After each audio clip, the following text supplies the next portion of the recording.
Hey everyone, and welcome back to Indicted TV. I'm your host, Negra. Don't forget to like, share, and subscribe, and follow us on Instagram. Before we start, you already know I got to give a shout out to my sponsors, Royalty Honey.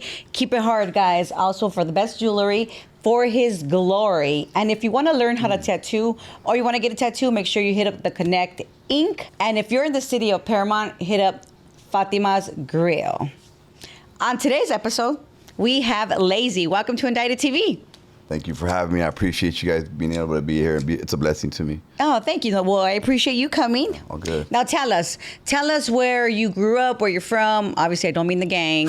I always say that. Your mom, dad, how was the inside of your house growing up as a young man? Okay. First, I was originally born in East LA, White Memorial. Shortly after, my mom moved us. She relocated us probably about 6 years old. She moved us to Pico Rivera. And from a young age, I was always pretty much raised up in Pico. My mom and my dad, they didn't last too long. They probably lasted till the age I was like 2 or 3. And then my dad, he had a split. Like at first, you always get one side of the story, And it's like it's a little scar. Anyways, growing up now, I know the full story because me and Pops are cool now. Okay. You know what I mean? But when I was young, my mom was young. She was like 18, 19 when she had us. My dad was like 21. So like they were still trying to find their kids. Of course. You know what I mean? So they met on the boulevard in Whittier, you know what I mean? And so your parents were born here? My mom wasn't. My mom was born in Mexico. Okay. And they migrated over here, but my dad was. They were both from Mexico, but my dad was able to come over here and be born over here in Detroit. Got it. At Detroit, Michigan. Oh, okay. And then, somehow all the Mexicans went to East LA, so we all ended up there back in the days. And then they crossed paths. I think they said that he was walking down the street, and my mom was real pretty back then, and she still is. And here I am. You know what I mean? But do you have brothers and sisters? Yeah. So it's me and my brother from my dad, and then my mom went on to have 4 more boys. Okay. So I got 5 brothers, and what's the trip is I found out later in life that I had a sister. Ah. Yeah, she's actually older than my brother, and the trip. So you're the third. Yeah, I thought I was the second the whole time. So, but the trippy thing about it is that we went to school with her and we didn't even know. Oh. Like my brother went to high school with her, and he was being with her cousin. So it's a big old story. It was crazy. My dad was a little player, and he had a baby, whatever, but they never told her. Me and her are barely starting to make we're barely starting to talk and be cordial. And she's, because we tried to make an attempt back in the days to reach out, and like she wasn't ready. She didn't know what the heck was going on. Mm-hmm. She had no idea. And then recently, like the guy that raised her, her dad passed away. And so she started hitting us up. And like, those are my brothers, like a... Yeah, and I never thought, like, the same thing, like, I never thought I have a son now, but I never thought I'd have a sister, because I always have 5 brothers, Yes. So. Well, that's cool. Yeah. Especially when you're older, like, you're like, oh man, like I have a sister, like, you want to be close. Sometimes you can't be close to your brother, to your siblings, but you want to be close to your immediate family, because at the end of the day, like, that's all we really have. Yeah. Yeah. So you grew up in Pico Rivera for the rest of your life, kind of. Did you graduate high school? I graduated in YA. Okay. In youth authority. So at what age did you see yourself kind of getting in trouble then, because you went to YA? So that's a... Yeah. I mean, I went throughout the whole California system, to be honest with you. I went to placement. I went to several camps, juvenile camps. And then I went to youth authority, and then I graduated and went to prison. So tell me about the first time that you got arrested. Yeah. Okay. And what it was for, that you actually got arrested and you went into juvenile hall. You know what? The first time was I was walking home from school. All my homeboys used to meet right there on Washington and passes to the city of Pico Rivera. It was right down the street from the high school. And I remember we used to all meet there, and we used to walk all the homies and the homegirls home. And I had like a little freaking fluorescent pen or something, But gang unit was honest back then. It was active back then, and we were walking down the street, and I think I just crossed out a rival neighborhood real quick. You couldn't even see it in the picture, dude. It was ridiculous. And they freaking gang unit pulled up. Oh, what are you doing? Put your hands up. And they made a big old thing out of it. And I got busted for freaking vandalism, It was petty. Extremely petty. Yeah, they just wanted a reason to get us off the streets, And then after that, it was just running away. You know, went away from mom. Me and moms were beefing, you know, because She couldn't deal with it. yeah, but even before that, like 12 years old, I was showing signs of starting to go that route. I think one day I was on my way to school and like 3 of my homeboys, we weren't homeboys yet, we weren't even from the hood yet, but they wanted to ditch, go to the mall, and then one of the fools that was with us got busted and pointed the finger on us, you know what I mean? So it was like, oh man. So I ended up getting, in trouble then. I ended up in home studies, independent studies back then, and kind of go to the park and what happened was, this was in Pico, and this is right there in Rivera, right there at the time, and it was pretty active. You know, I lived in some apartments called the Rivera Villas, and it was pretty active there. You know, it was fun at first because we were growing up together as kids, a bunch of neighborhood kids. You know, the pool. It was dope. You know, I loved my childhood. Because you're just playing outside with your friends. Yeah, we're innocent. You know what I mean? We're jumping in the pool. We're playing whatever. In the back, there used to be a little school. We used to go play baseball and football right there. So I loved it, you know. But once the gangs dropped, everything, all that stuff shit changed. Changes. You know? Yeah. For sure it does. Mm-hmm. And, my mom realized that I was starting to get out of hand. And at this time, I was back in contact with my dad because me and my brother went to some park. It was called Rio Vista because we used to live on both sides of Pico. You kind of moved around then. Yeah. I used to live on the Enemiga side.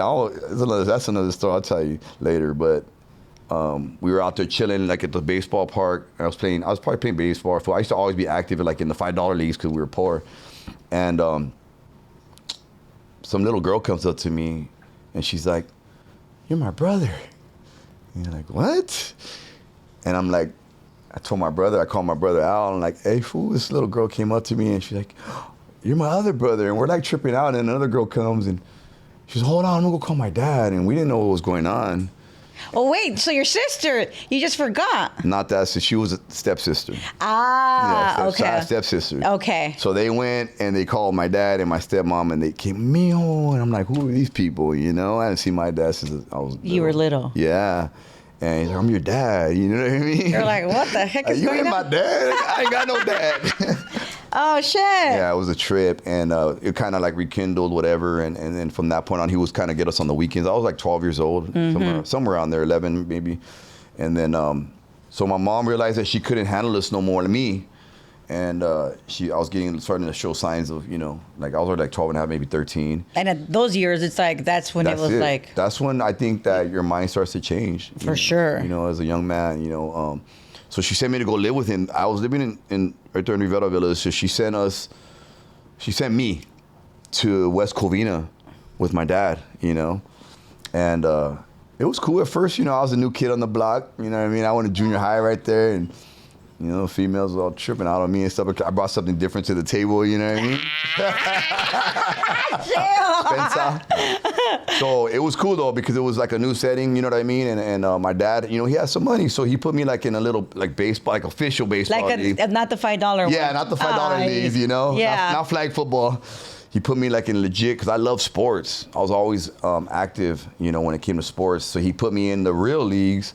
And I got a chance to experience that. I played for the Azusa Raiders, and then I played for the West Covina Mustangs, just 1 year each, But it was awesome. It was a blessing, because I always wanted to do that. And I stood with him till I was 14, and I started like hanging around with some essays on the block. They were like innocent at the time, but this is the time you got to understand. Like it was the late '80s or early '90s, and at this time, like gang influence on the media, like TVs and Hollywood and music, it was crazy. Like they were just filling us with all kinds of stuff in our heads that made us want to be gang members.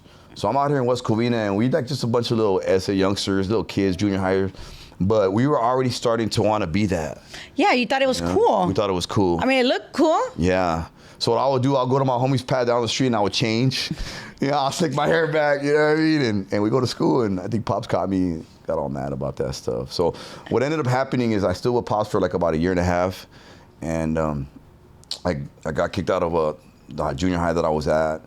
And then they sent me to another junior high, Las Palmas. I was at Treywick, and then they sent me to Las Palmas. And I was just there like for the graduation part. And I thought I was gonna graduate. Pops went and bought me like these, back then they're called Cavarucci. They were like some expensive ass pants. like $70 pants, and he wanted me to look nice, to walk down for my what is it called? Like when you graduate, you're not graduate, they call it something else. When you go to high school, when you just like walk or whatever. Yeah, but then I got a letter in the mail saying, "Charlie, you ain't walking," because I got caught ditching. So that upset him. Like it upset him very much because what are you doing? Yeah. So I remember like when he found out, and he had already bought my clothes. He put hands on me. Was that like the first time of him actually? It was not the first time, but it was the first time he put hands on me like a man. And I felt it. Like he didn't spank me. He close-fisted me. Yeah. And what that did is it made me not want to be there no more. I didn't look at him as my dad. I looked at him like as an enemy, So I told him, I went back to my mom's for the weekend. I go, I ain't going back. And I told my brother what happened, and we wanted to murk this fool. You know what I mean? Like he hit you. Yeah, because he put hands on me. He beat me up. And at this point, I had never been beaten up like that. Me and my brother used to fight, whatever, but it also created a rage inside of me. It created something inside of me that was filled with anger. Because first of all, you weren't here all my life. Yeah. And then second of all, when you are, you want to pull some shit like that. Yeah. So I feel like the devil used that, man, because immediately after, I went and got jumped into my neighborhood. Because you were like, I felt that I did what a lot of people do is I took it out on myself. When a lot of people are let down, a lot of people are hurt, a lot of people, whatever, they go and they cause self-infliction. And that's what I did, and I felt accepted in the hood. They jumped into my neighborhood, 14 years old, and it was the summer of '89, and it was on and cracking, Oh, you were small. How old were you? I was 14. 14, you did say you were I was 14. And, I was about to just start high school. You know what I mean? Yeah. And I remember the first day of high school, me and one of my homeboys walked up, and we're sitting right there. We're standing on the side, and these dudes come up to us, and they hit up my homie. And then one of the dudes, they recognized me. What's up, Pete? Like, he knew me. What's up? And they hit up, where you from? You know what I mean? And my homie's like, from Rivera, you know what I mean? And then he looked at me, the enemy goes, nah, because I used to be my friend. We used to roll. It happened. Yeah. They used to go, like, we were innocent little kids, and we ended up being, like, enemies. Worst enemies. Yeah. Like, the worst, you know what I mean? Like, my hood, like, beefs with these dudes bad, and he couldn't believe it. He was in shock. So that was my first introduction to, like, gangbanging, you know what I mean? I was like, yeah, it is what it is. And it usually, like, your worst enemies are your friends that you were, like, it obviously depends on the area. Like, it's usually, like, somebody that you grew up with, that you went to, like, junior high with, or, like, and it sucked because like, I like that side, you know what I mean? As a kid, you know what I mean? Like, it was open, it was big. I love my neighborhood, whatever, but that side was, like, it was more open. I used to go to the park, I used to go to the pool, I used to do all that stuff. But when moms moved us to this side, that's where I'm at now. Yeah. You know what I mean? This is where I'm at. This is where I'm going to represent. And I'm going to represent it to the fullest. I'm going to do what I got to do. And that's what I did. It was some crazy stuff. It was a crazy transition because I didn't know that gangbanging was going to be a change of life. Because back then there was, like, skating, heavy metal, there was freaking punk rock. All these freaking different fads were coming into style. So, breakdancing, whatever, disco. You had all these trends. Yes. So to me, it was just like gangbanging was just going to be another one. You know what I'm saying? Yeah. I didn't know. For sure. But I know that I liked it. I knew that I liked the attention that we got. I knew that I liked the feeling of how you looked. looked. Man, everything. you change. It's like when you get jumped into a neighborhood, it's like your whole persona changes. Your walk. And you can't even help it. You can't. It's just how it is. Like it gives you, like, this form of empowerment. Mm-hmm. Because it really does within yourself, especially if you're, like, super about it. And I think I tend to believe that my generation was the last generation that was really with it. What I mean, really with it, like, we wore the hairnet, we were creased down with the pleats. We were like, we did the most. You know what I mean? Spend like 5 hours creasing, you know what I mean? Nowadays, you go out there, you don't see homies creased up no more. You know what I mean? It's what it is. Obviously, it's like over 25 years ago, you know? Exactly. Things do change. What I mean? So to me, I got a chance to experience all that, you know what I mean? And that's why, like, I trip out on my life. To me, it's like another life, it's like a whole different life. For sure. Because after that, at first it was fun. We party, we drink, we just hang out with the girl. Yeah. Oh, yeah. You know what I mean? That was the benefits, But to be honest with you, girls were there, but I wasn't even tripping on them. I was in love with my neighborhood, you know what I mean? I was in love with this lifestyle that I was, music, everything was like, I was wide-eyed, bushy-tailed, I was a little youngster, you know what I mean? And then things started changing, like the neighborhood started changing. It got real. Homie started getting shot. Homie started going to jail. Drugs, like we started seeing the other side of it, you know what I mean? The side that you don't see until you're actually part. Until you're actually in there, you know? And, I rolled with it. And then I started, like I said, I started going to jail. Well, tell me about your first experience inside the juvenile hall.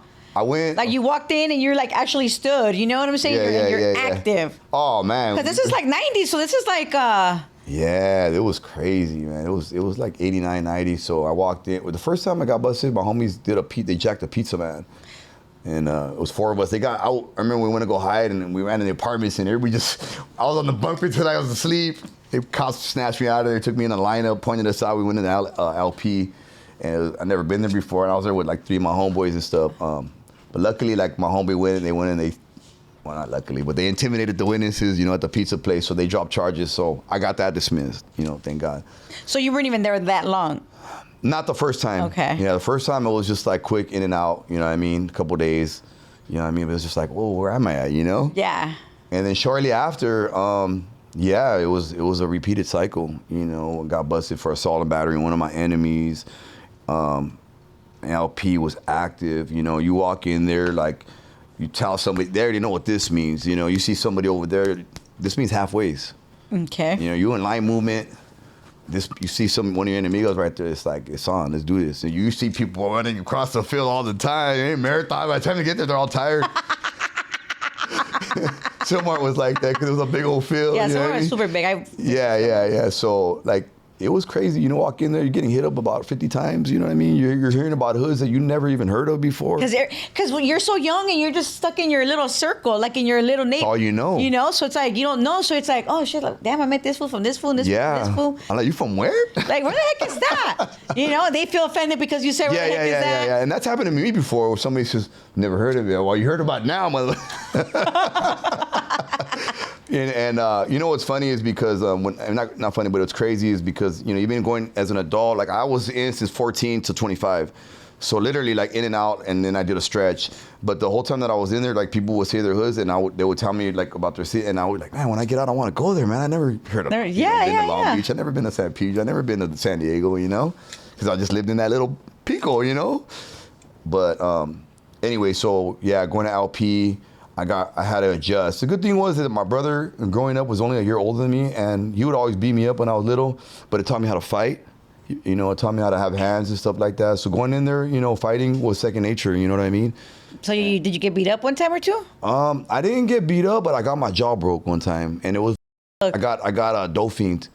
You know what I mean? We were in LP, and this is when I was looking at life the first time. I was in LP, we were in the gym, and we were playing ball, and we were playing with some tintos, some blacks, and I went up for a layup or something like that, and I went to block him, and my elbow hit his head. So he started woofing, So I was like, give me the ball, man, shut up, And I turned my back on him. Oh. So I started walking out to take the ball out, and as I'm walking away, I hear him woofing. So I went to turn around, like, what? Like, what? You know what I mean? Like, what's up? By that time, he was already in motion. So when I went like this, he went like this, and he hit my jaw. So immediately, it broke automatically. But I realized I got hit, so I didn't fall. I didn't knock out.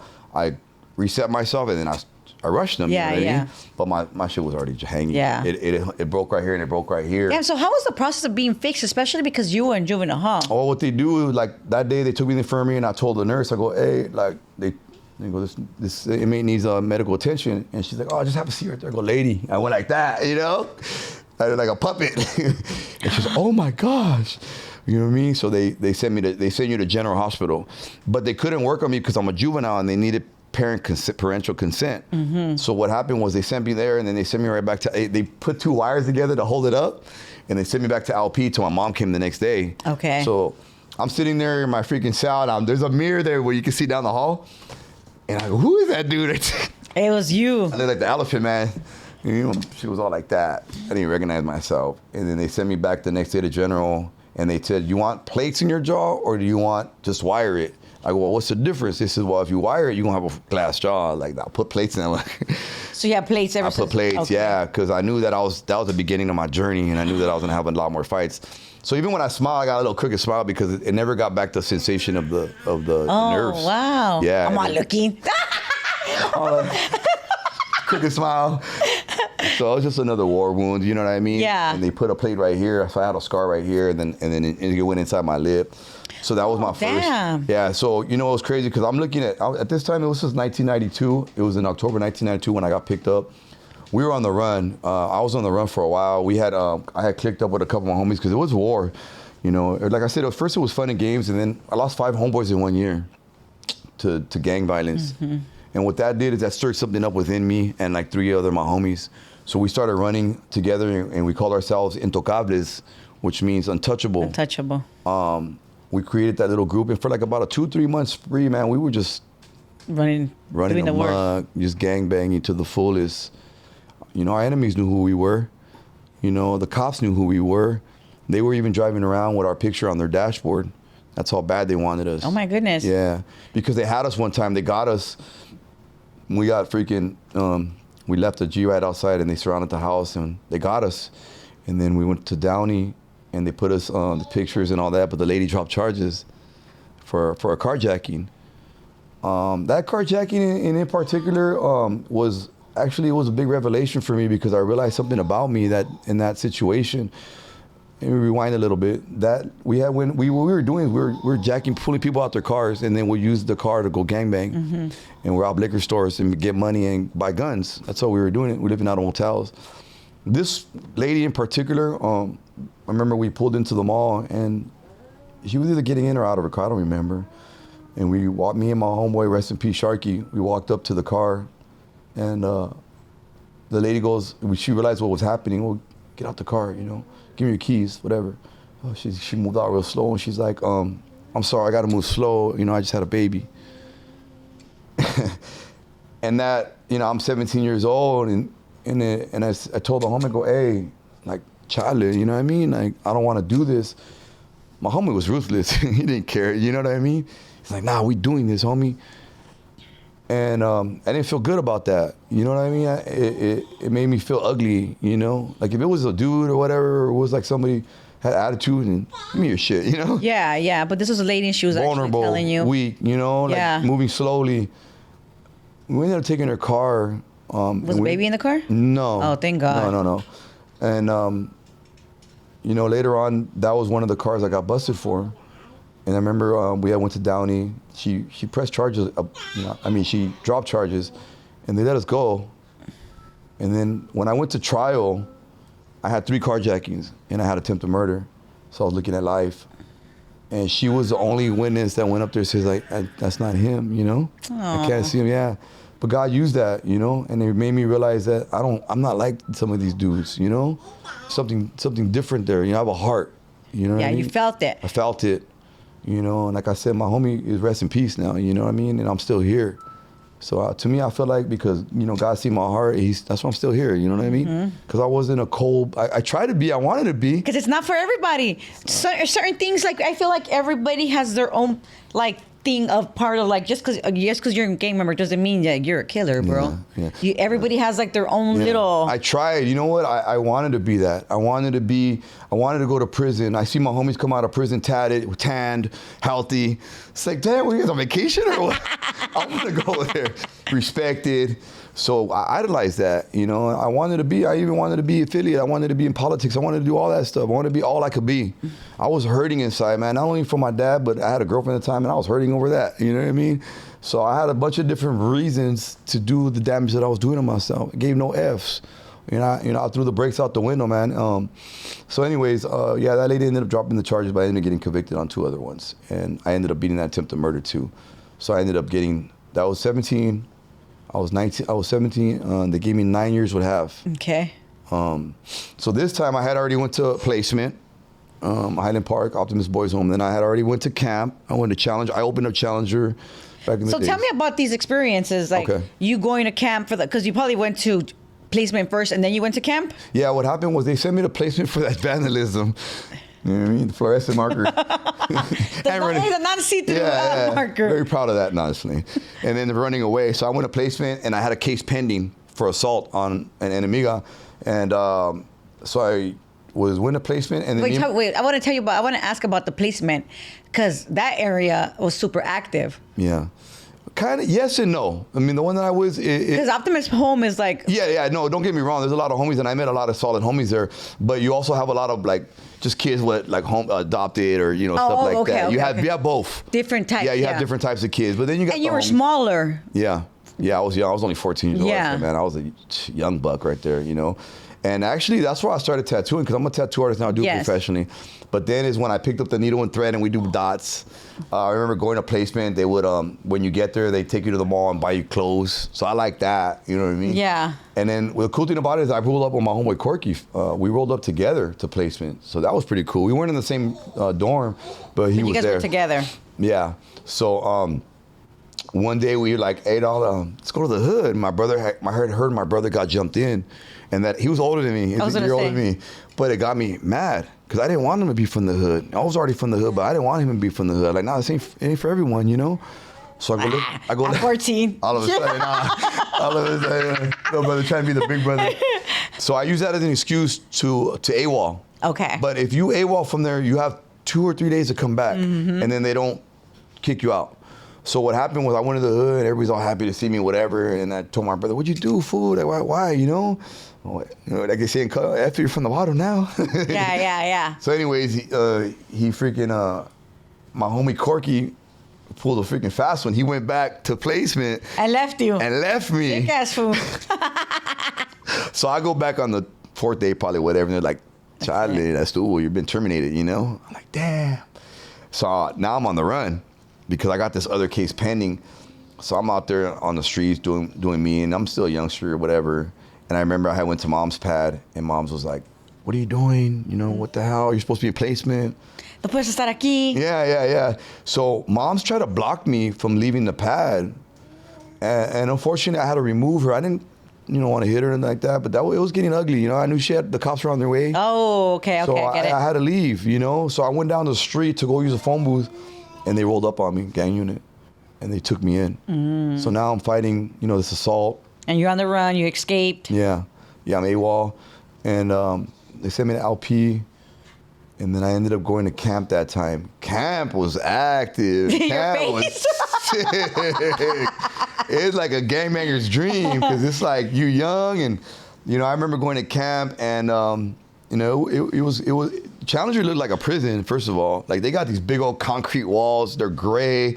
You're walking in formation, and you got uniforms. You got like a Latigra and freaking jeans. It was just all a trip to me. You know what I mean? So I'm there, and I'm there with another one of my homies, Indio. Freaking, he's a nut. And we're youngsters, trying to make a name, trying to put the hood out there. And I remember that was the first time that we had heard this is for La Raza. Oh, shit. Yeah.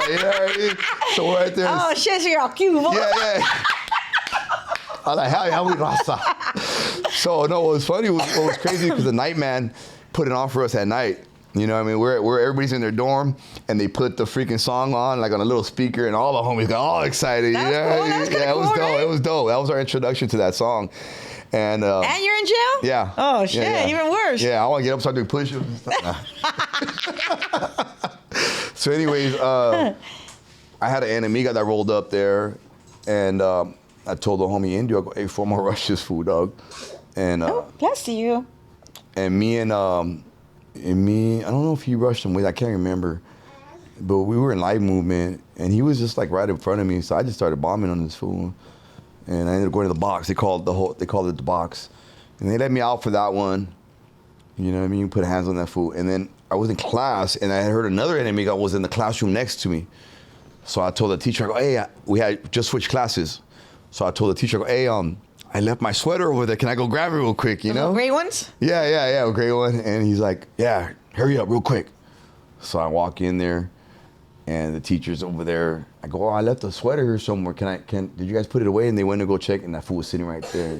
You just took off on him. I dissed his hood, you know. Yeah. F your hood, homie. And then he rushed me up against the chalkboard, and like my back hit the corner of the chalkboard. I felt that, so I started bombing on that fool. And then this time, I think my homie rushed somebody too at that time. So we both, me and my homie Indio, ended up going to the box, and they said, you guys are out of here, man. We're gonna refile on you. They didn't give you another case. They gave you another case. So they refiled on me. We remember being in the box for a couple of weeks, and then it just so happened to transfer both of us at the same time back to Sylmar to go see the judge again. Mm-hmm. And me and that fool in the van, and we cuffed up, and we're proud of what we did. You know, that's earning stripes for the hood. And I remember we were going in there, the tunnel, the fool starts yelling, "What are you doing?" He just started yelling at the top of his braids. He goes, "Oh, I always yell as a kid when we go in the tunnel, you know." I go, "You a fool, dog." You know, you guys are still kids. We're still kids. And those are emotions and signs of still being young-minded. Exactly.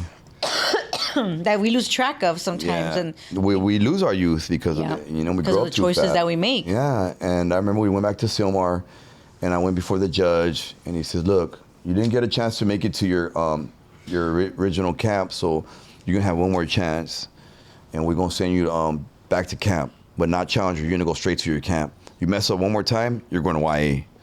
All right. Obviously. Yeah. I'm scared. Nah. I ended up there anyways. So anyways, they sent me to Holton, Camp Carl Holton right there in Little Tujunga in San Fernando Valley. And roll up there, same thing, same introduction. The homies are waiting. From missing. Right when you walk it up, you get hit up about 20 times, just a hill. So I'm walking up this hill. I remember I'm a fish, you know what I mean? So I'm walking up the hill. I'm getting hit up from everywhere, you know what I mean? And I'm still repping my hood. So you have to walk up a hill, and like the guys are like they're right there working on the side. Some of them are working. Some of them are coming down. You know, they're all everybody's active there. Obviously. You know, even the staff. You know what I mean? When you say the staff, why do you say that? Because they will let us get down. Okay. Yeah, if you had an enemy out there was a certain staff that would let you go in the laundry room. So they knew what was up. You know, and they would let you go in the and if you didn't go in the laundry room, then you were level. You know, you were for sure. You know? So immediately I had to go in the laundry room, and one of my enemies was big. It was huge, but because there was an age difference there. I was 15, he was 17, about to be 18. Yeah, and that age gap it does make a difference when you're a kid. You know. Yeah. So he wanted to go in the laundry room right when I got there. You're like, bro, can I put my shit down? Yeah. So I don't know if it was that day or the next day or whatever. So I ended up going to the laundry room. We ended up going heads up. I dotted his eye, you know, and he was a big dude. So it kind of earned me a little bit of respect because everybody feared this dude. He was a bully. Oh. Yeah, he was a bully. So, you know, I dotted his eye, and then I just started running back. You got to catch me now. Yeah, I was doing the freaking Mayweather, you know what I mean? Because he would have got a hold of me. You know what I mean? But I got respected after that. You know what I mean? And we were cool after that. Sometimes you just got to get down. It is what it is. It is what it is. You know, that's where you separate the men from the boys. You know what I mean? Like, who got hands and who don't. You ain't got no straps in there. You know, you ain't got no weapon. I mean, you probably have a knife or something like that. But in that time. Which is good, though. Yeah. Oh, yeah, for sure. For sure. Oh, you see some shit. You see some homies that used to be killers on the street, and you see them right there behind bars. And it's like, what happened? You know what happened to you? Yeah, like you're not down to fight. Nah. You see some coward stuff, you know what I mean? And either make you or break you, you know what I mean? And once you have that jacket on you, it's over, you know? So yeah, I got down a couple more times there. Camp was cool. I ended up programming, like, I didn't get in trouble there too much. Actually, did your mom visit you throughout this time? Moms would visit me when she could. Okay. You know, she was poor. Like, I wasn't one of them inmates to get business every freaking weekend. I used to hate on those guys. Yeah, at least you admit it, you know? Nah, my homie, one of my Sallies was like that, man. Mom was there every freaking weekend. Actually, his sister started pulling me out, so it was cool. Oh, okay. I got in on the action. But moms would come when she could. You know, I mean, her car would barely make it. One of those, you know, we grew up poor. I grew up on food stamps and welfare, housing, Section 8, all that. I mean, but I loved it.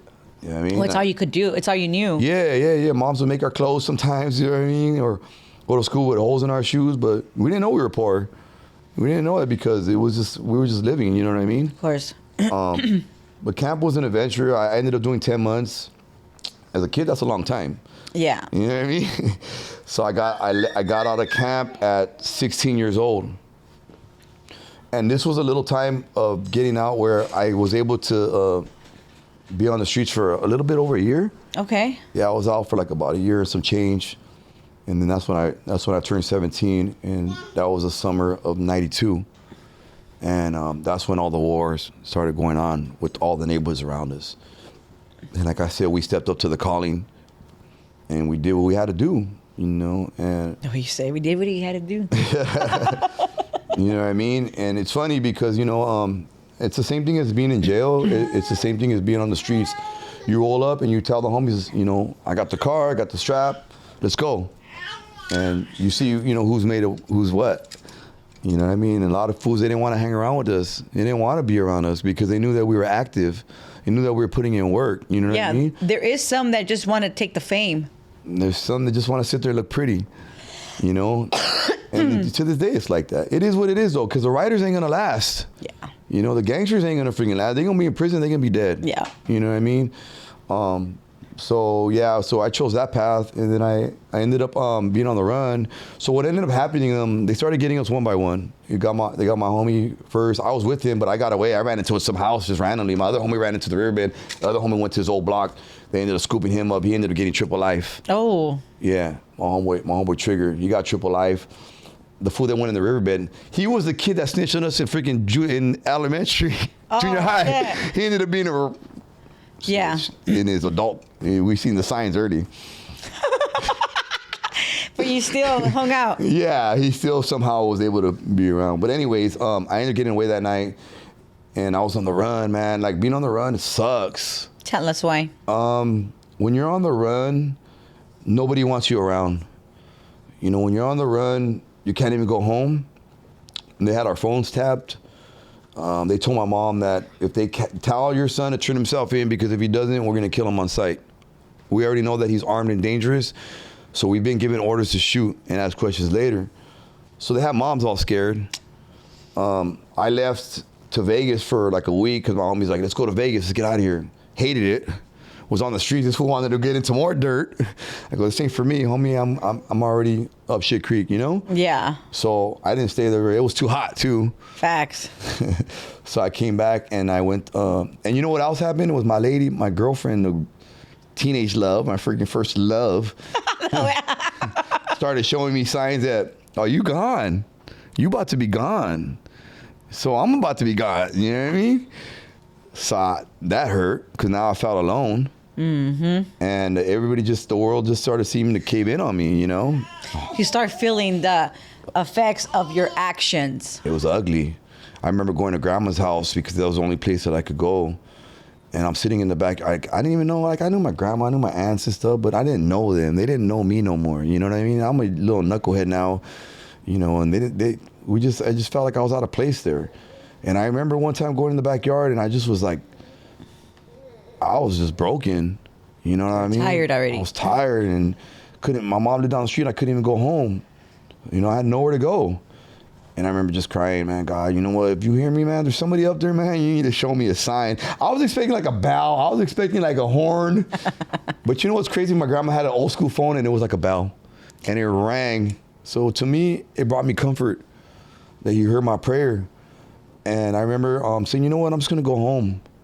You know, whatever's going to happen is going to happen. I knew my homie was already fighting triple life, so I was like, I'm going to get it bad. Whatever it is, it's going to be bad. Yeah. So I went home, and I remember the homies picked me up, and I was already letting my guard down. I went back to the hood, went there right there to Rivera Park, and I'm chilling on the phone booth. And this day out of all days, the park manager comes by and he goes, hey, Lazy, what's up, man? How you doing? Ain't never talked to me a day in his life. And then all of a sudden, some little girl comes up to me, a Delfina, one of my good little friends. She's like, hey, Pete, what's going on? The park people are going around telling everybody that you guys went and shot up CR right now and they want to come back and, you know, light up the park for us to leave. I'm like, what? I asked the homies, like, hey, something happened or something? Like, what's going on? Like, you know? And they're like, nah, nobody knew anything about it. Well, what they were trying to do, the park manager seen me. The cops told him, you see this guy here? He's dangerous. Call us. So he was confirming me, first of all. Second of all, they were going around telling everybody in the park, it's about to go down. We're about to raid this thing right now. So sure enough, shortly after, I'm on the phone right there chilling, posted up. I'm not even on the phone, just by the phone booth. They surround the park. So yeah, the park guy called. Yeah, he gave them a heads up that I was there. So at this time, I was all messed up, man. I had got shot because we were putting in work, and these car chased us and lit up my car, and I went like this, and I got it right there. My hand was in stitches because I had jumped a homie in, so I had freaking stitches right here. It was all, Yeah, you were just all bad. I was just all bad. Like you just needed to go away already. I needed to because I was going nowhere fast. So jail actually saved me. Yeah. It actually saved my life. So sure enough, the cops rolled up, helicopter. I tried to run through the gym. I come out the back of the gym. There's cop cars on the grass coming towards me. I'm like, oh, that's it. It's over. You know, so I pull up on the side. They come after. I go, hey, just be careful with my arm. I just got shot. I just got all this other stuff. And then I was busted. You know, 17 years old, looking at life. And you're back to LP. Yeah. I went to LP. That's when the jaw incident happened. Okay. So then from this there, is your actual, because this is when you're actually go in. Yeah, this is then actually gonna do my stretch now. Yeah. No more kiddie stuff. You mean? Yeah. You know, I was a juvenile, tried as an adult. Man, that was a joke, by the way. And why do you say it was a joke? Because they bring in some lady, they bring in somebody to come talk to you and ask you questions about yourself. No matter what you say, they gonna try you as an adult. Yeah. You know what I mean? No matter what, you getting tried as an adult. You're 17, adult. 16, you're adult. So, you know, they were just giving out life sentences like they were motherfucking applications. You know what I mean? So they tried me as an adult. I'm looking at life. I'm in infirmary because I had a broken jaw in Central now. Now I'm in Central Juvenile Hall. Yeah, and this is your first time at Central. First time. How was that compared to every other place you've been? Because right there's kind of intense too, no? Yeah, I was an HRO. That was high risk offenders. That's for people looking at life. They put you in orange. Well, they did. This is back in the days. I was in G&H, and then above us was K&L. Everybody there, like, you know, looking at all day. You know what I mean? Yeah. They're kind of active. It is active no matter what, but people have been there for a while, so they're programming. You know, and I met some good people there, man. One in particular was the homie Toker from Mariana, rest in peace. He was a good influence, a positive influence. He was the first homie that I seen that held his own, that had respect from everybody, even the staff. And he was just a leader. Like the way he carried himself and everything. Yeah, man, that dude was a leader. Like he was a God-fearing man. He'd go to Protestant services, and in jail you have Catholic and you have Protestant. Mm-hmm. The homies go to Catholic. That's the way it is. Yeah. The blacks go to Protestant. Mm-hmm. But I look out my window and he'd be the only essay going with all the blacks right there, and I'd trip out. I'd be like, maybe his parents were Christian. that's what it was. You know what I mean? He didn't care about having to follow everybody. He didn't want to follow the crowd. Like he was just himself. He was like himself. Yeah. And I looked up to this dude, man. We became good friends. Actually, even when I got out, we linked up. Unfortunately, 6 months after he got out, he got killed. Yeah, because he kind of went back to the hood and all that stuff, and they murdered him right there in front of King Taco on 3rd. Good friend, man. I love that. Rest in peace, you know? But anyways, going back to 17, I was in juvenile hall. They released me from the infirmary with like some type of wires because they took the whole, I could open my mouth. I lost a lot of weight because I was on a liquid diet. And I was like, let's do this. You know, it's time to go hit the main line. But being in that infirmary for those 2 or 3 months was some of the saddest, loneliest times of my life. Because not only am I looking at life, freshly incarcerated, but I'm on myself. You know what I mean? And you're in this pain. Yeah, I'm in pain. You're I'm just vulnerable. doing bad. Yeah, I'm doing bad, man. Like the devil got me bad. So I'm in there. I'm doing what I got to do. I was even considering reaching out to Pops at this time. No letter, nothing, no business, nothing in that time. I don't even think my mom visited me at the time. I don't remember, to be honest with you. I don't even think she did. But anyways, I got released to the main line, went to G&H, started fighting my case. This was like November, December of 92. Birthday's coming up. Your birthday is when? February 4th. Okay. So as soon as you turn 18, they ship you to the county the next day. Your outro. I mean, it ain't like, oh, gotta go. Your eyes, 201. There you go. You waking up like, what? Put your blues on. We're trading these in your You orange hear for the the chains blues. and all that. Yeah, so I'm excited though. You know, I'm like, something different. Let's go. Let's do this. You know, I want a whole tour. I want to tour the whole institution California has to offer. So 18 years old, one day, fresh day, probably February 5th. Here I am getting processed in LA County Jail. You know. And you're still all like with your mouth. By this time, I'm better. Okay. Yeah, because it's already a couple months. You know, that happened in October. It's already February. So got the plates. I'm good. Let's do this. Yeah, yeah. So I hit county, and man, and county's not like the way it is today. The county back then is different. You had movement. People would walk from one side of LA County 4400 to the 3000 floors. You know, you were still getting money. You still had cash. Yeah, you call it a wet 40 because you go to visit and somebody bring you money, they would dip it to make sure there was no drugs in it, and then you put it in your little freaking pocket or you put it in your little money bag, and everybody knew you had money because you have a wet stain right there, you know. And they call it terrible. Yeah, yeah, it was terrible for the whites and the others because they get robbed on sight. Ah, back then. Yeah, on site, they getting robbed. You ain't SA, you ain't freaking black, you getting robbed. You see a lot of white boys with black eyes and no shoes. Because you were able to take in You're able shoes. to if they were all white, you could wear tennies. Yeah. Otherwise, they give you the counties. Is that why? I mean, I'm obviously a know, but is that why everybody started wearing white shoes like way back? Probably. Because the white shoes didn't really start till like Yeah. like early 90s. Yeah, because at first it was the Cortez or black or blue ones, the Chucks or whatever, and then it started transitioning. Me personally, I always like white shoes. I used to even get the white Cortez after a while. To me, it kind of like felt like it went with everything. Mm-hmm. But yeah, in jail, in prison, it was just all white. You couldn't have any colors, except when I went to Soledad. It was weird because they would let us wear blue and red. And I guess we'll get there, right? yeah, we'll get there. That's right. I'll get ahead of myself because that's the story in itself. So, anyways, yeah, I'm 17-year-old looking at all day, fighting my case, going to trial, meeting all kinds of crazy homies in there. 9,000 floor. This was, if you know the county back in the days, you heard about the 9,000 floor. It was 9,500. Tell us about that. They used to call it Little East LA, Little Compton, because you'd have pockets of different, you walk through the aisles and there's just bunk beds everywhere, like projects. Like in the movies. Yeah, like that. But it's a huge dorm. It's huge. It's ridiculously huge. It's called 9,500. They had 94, 93, 92, 91, but 95 was the biggest. And you would walk in there, you smell fear. You could smell fear. I don't even know what that is, but I smelled fear in the air.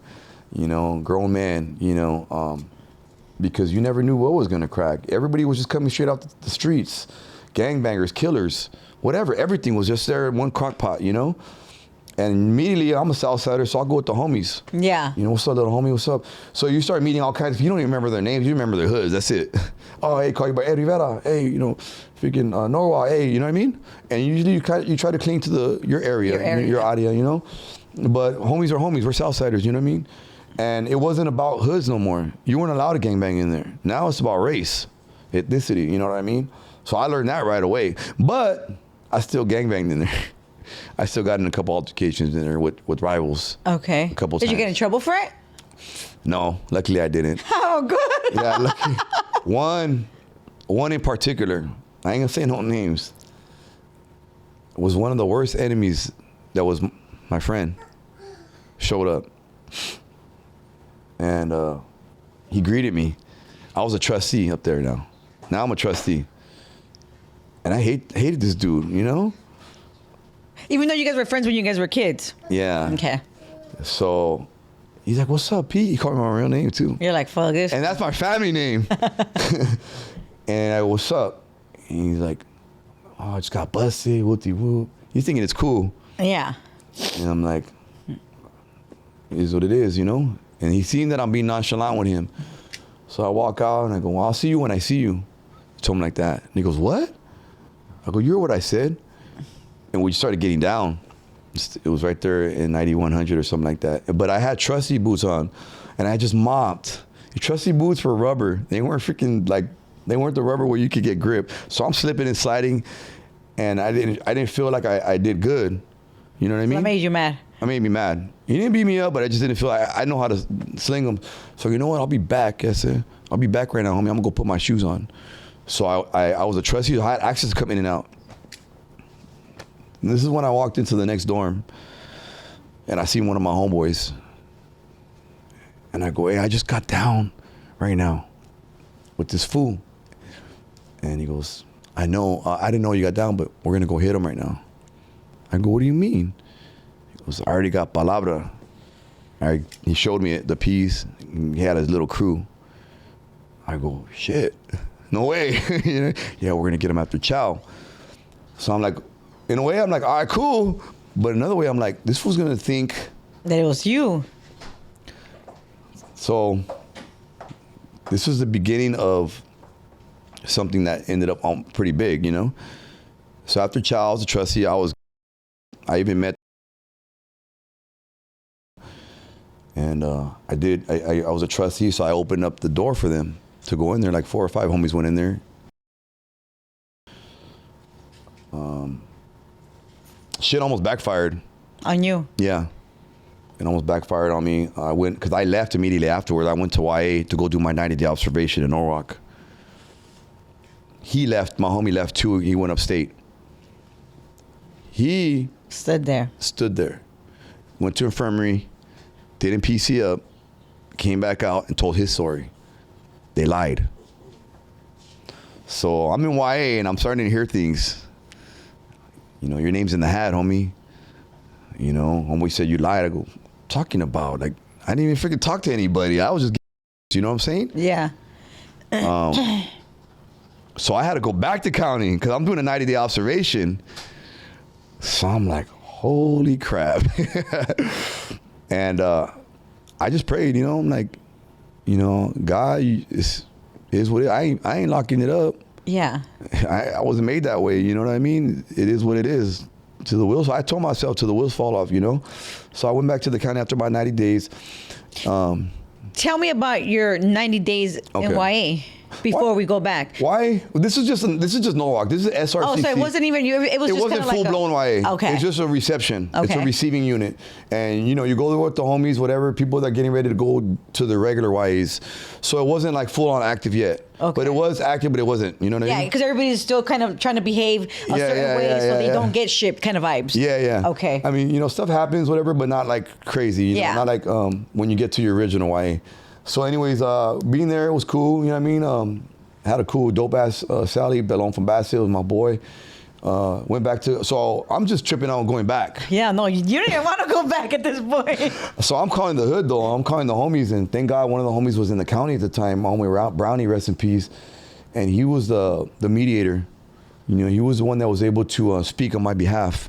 He was there with the uncle of the fool that got hit.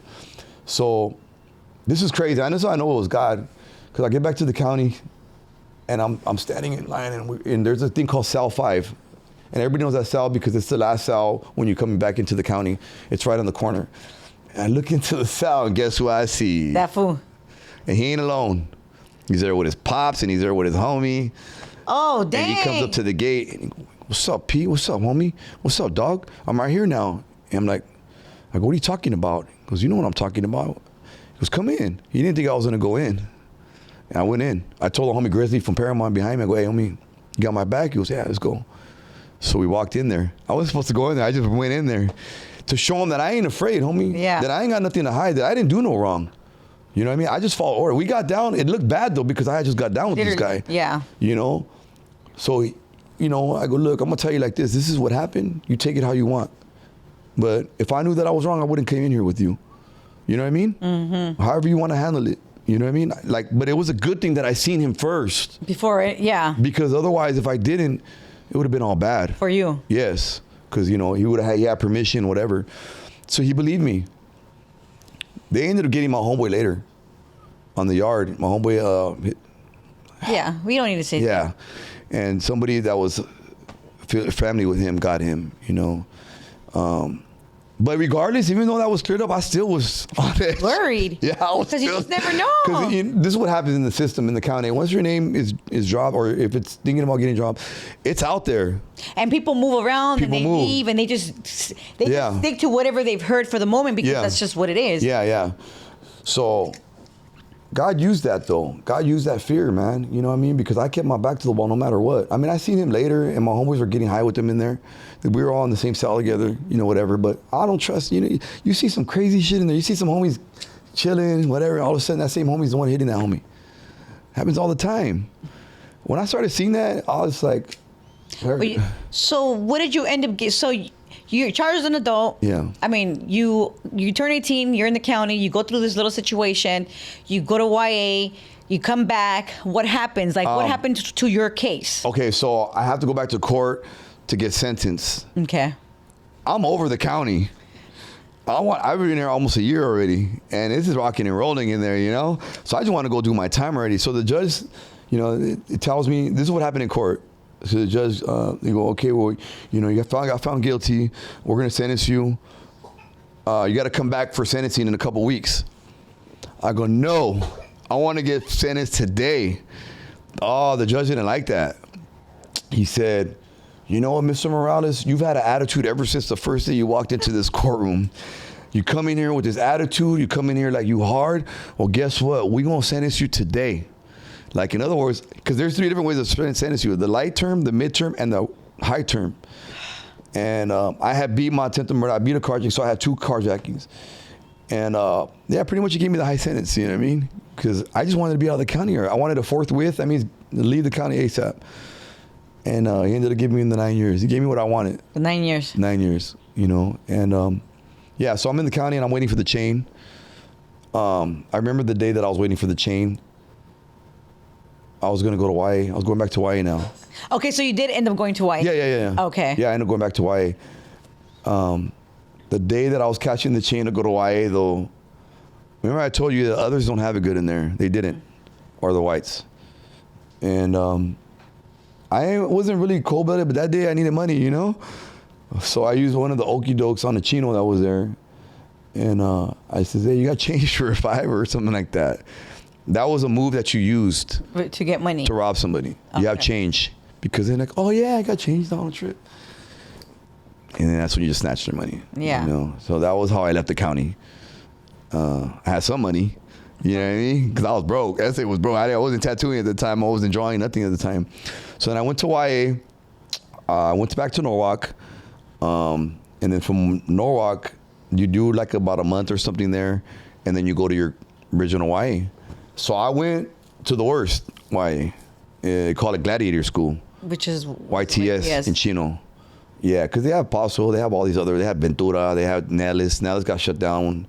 But They're all shut down. I think there's only like one open. Yeah. So YTS was the last stop. It was where they had the rock. That's the hole. It was O&R. That's where you go and you, if you're like a bad dude, then they send you there. You know, and that's where you go, from there you go to prison. So I hit YTS in Chino, and the first day that I was there, we were on lockdown because somebody died. Oh, wow. So tell me, so you're walking in there, somebody dies, in your head, you're like, oh, damn. Yeah, it's the first day.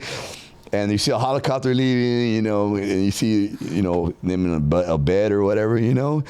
And you're just tripping out, like, oh, welcome to YA, you know, you greeted with a murder, like, you know. Yes. Yeah, I guess some kid felt pressured and he hung himself.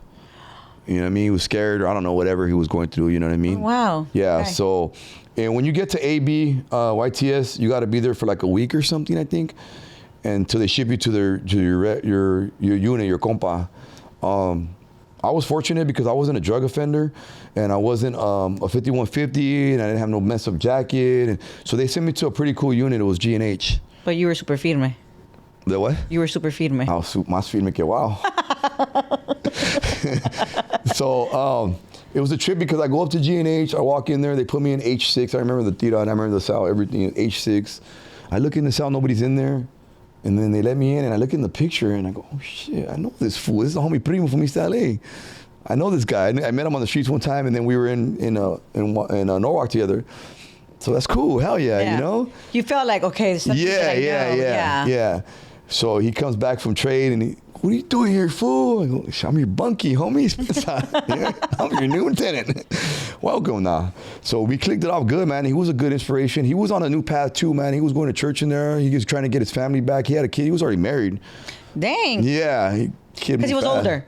He probably was like about 2 years older than me. Okay, 19 or something. 20 maybe. Oh yeah, 20. Yeah, you're already 18. Yeah, I'm 18. Yeah. So anyways, I'm probably already going to be 19, I already tell you the truth. I probably was 19. So anyways, I get there, and YTS is a trip, man. Same thing, it's pretty active there. It's a little bit more serious. It's like a junior pinta, you know what I mean? Yeah. But these fools gangbang, and they got weights there at this time. We still have the weights. You know, but YTS, they have a lot of offer there. They did.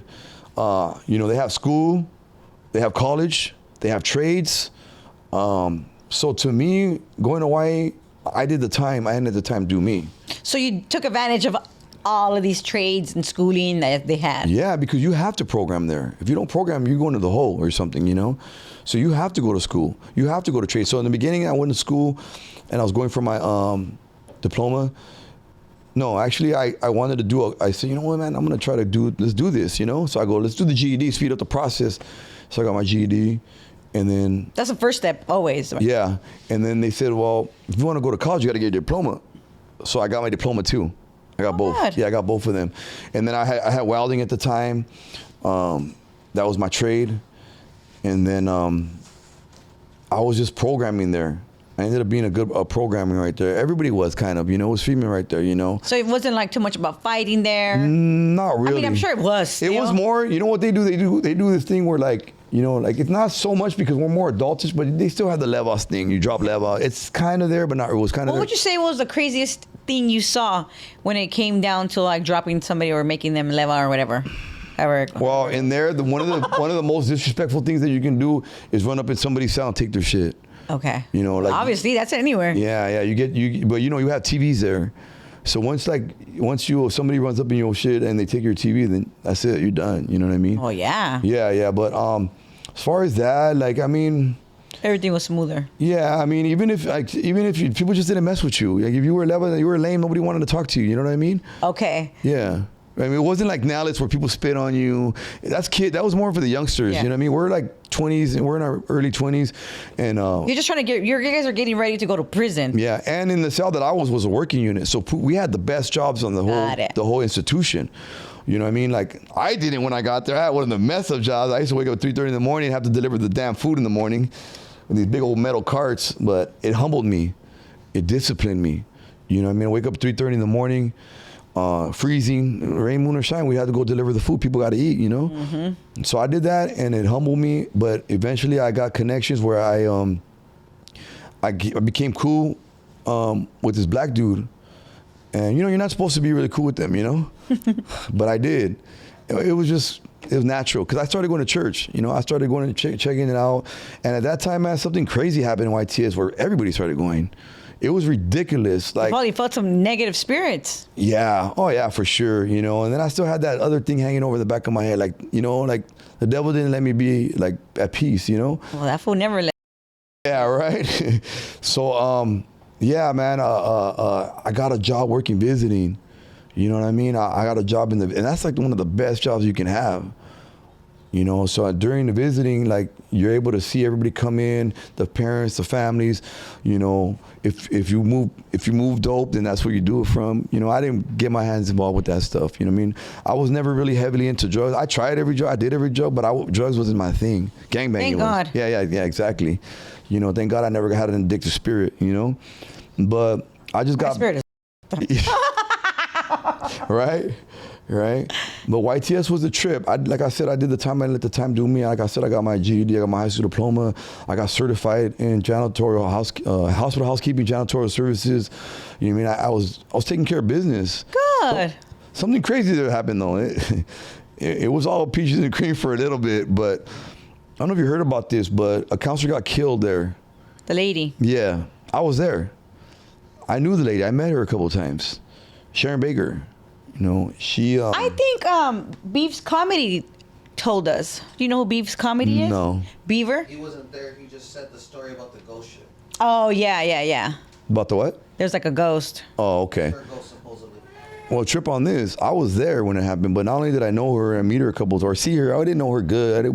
But you actually seen Yeah, because when they come to work, they go to the visiting hall, and we'd be there working every day, cleaning the offices, cleaning the hospital.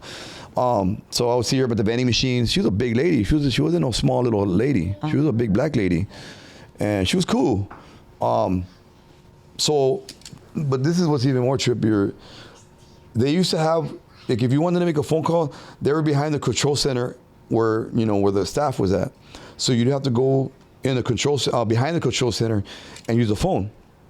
So this particular day, I'm calling moms. I didn't have nobody's number no more. The only person I'd call is moms, you know? And she would accept. and I'll talk to her, and moms will tell me all her problems, and I'll be more stressed out. So I try not to call a lot. But this particular day, I heard something, because the unit below us was C&D. That's where the lady worked. And I heard, like, when people are fighting in a room, it's like thunder. You hear the walls, boom, boom, boom, boom, boom. You hear everything. Mm-hmm. And you know somebody's getting down. Mm-hmm. I heard that. But I didn't, what happened? You just thought somebody was just fighting. Yeah, I just thought somebody was fighting. And I'm trying to make my phone call. But, like, you can't hear, like, voices, but you can hear fighting, thunder, boom, boom, boom, boom. And it was going on for a while. I go, damn, they're really getting it on.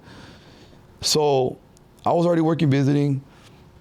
The next day was visiting, Saturday. This was Friday. So I'm getting up to get ready to go work. And we're waiting, and they're getting ready to rack our doors, and it never came. And we're like, what the heck's going on here? We didn't know. We're on lockdown now.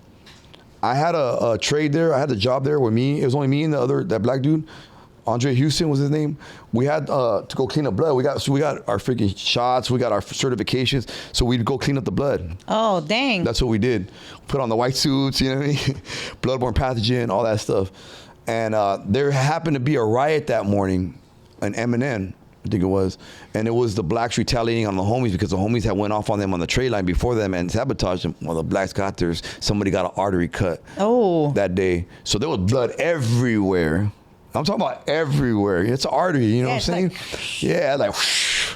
So we had to go clean it up. So we thinking we're on lockdown for that, right? So we clean it up, whatever, come back to the cell. So now Sunday rolls around. No visits still. Let's turn on the news. YTS is all over the news, every channel. Talking about this lady, Sharon Baker, that's missed. They can't find her. They're looking for her. We're getting our cells are getting hit every day. They're coming into our cells, checking, looking at our bunks. We don't know what they're doing, though. We don't know why. But they're looking intently for her. Oh, dang. Because her body was missing since her car had never left the parking lot since Friday when her shift was over. Yeah. So they know she's in the institution somewhere. They just don't know where. So Sunday rolls around, no visits still. And then we're on the news. We're like, oh, we should have YTS. There's our freaking superintendent. You know what I mean? Like, you guys are all happy? So then we find out that the lady's missing. And I think it was either Sunday or Monday where they found her body. They found her body at Chino Dump. So what the guy did, his name was James Ferris. He was a white kid. I remember him because we used to have league soccer, softball, and he was a white dude. He already had life. We were M numbers. We were juveniles, tribes, and adults. So we go to YA, we stay there till we're 25, and then you get shipped to the joint. You're a lifer, you're going to joint no matter what. They just gave us there by privilege so that we be close to our families. Got it. All right. But if you mess up, you're gone. Yeah. So I was an M number 2. So this kid was an M number. He was going to go do life anyways. He had nothing to lose. But he didn't get along with her. He was a trustee, and she was a staff, and she would always fire him or put him in his cell. So there became like an entity that they didn't like each other. Yeah. You know? So that day, he waited for her to take off her panic button belt. Because they would have mace, they have keys, they have the panic button. So he was watching her, and he waited for her to remove her belt because she was getting ready to go home already. And as soon as she did, he says, hey, can you open up the supply room? I need to grab something from there real quick. Planned it. He planned it.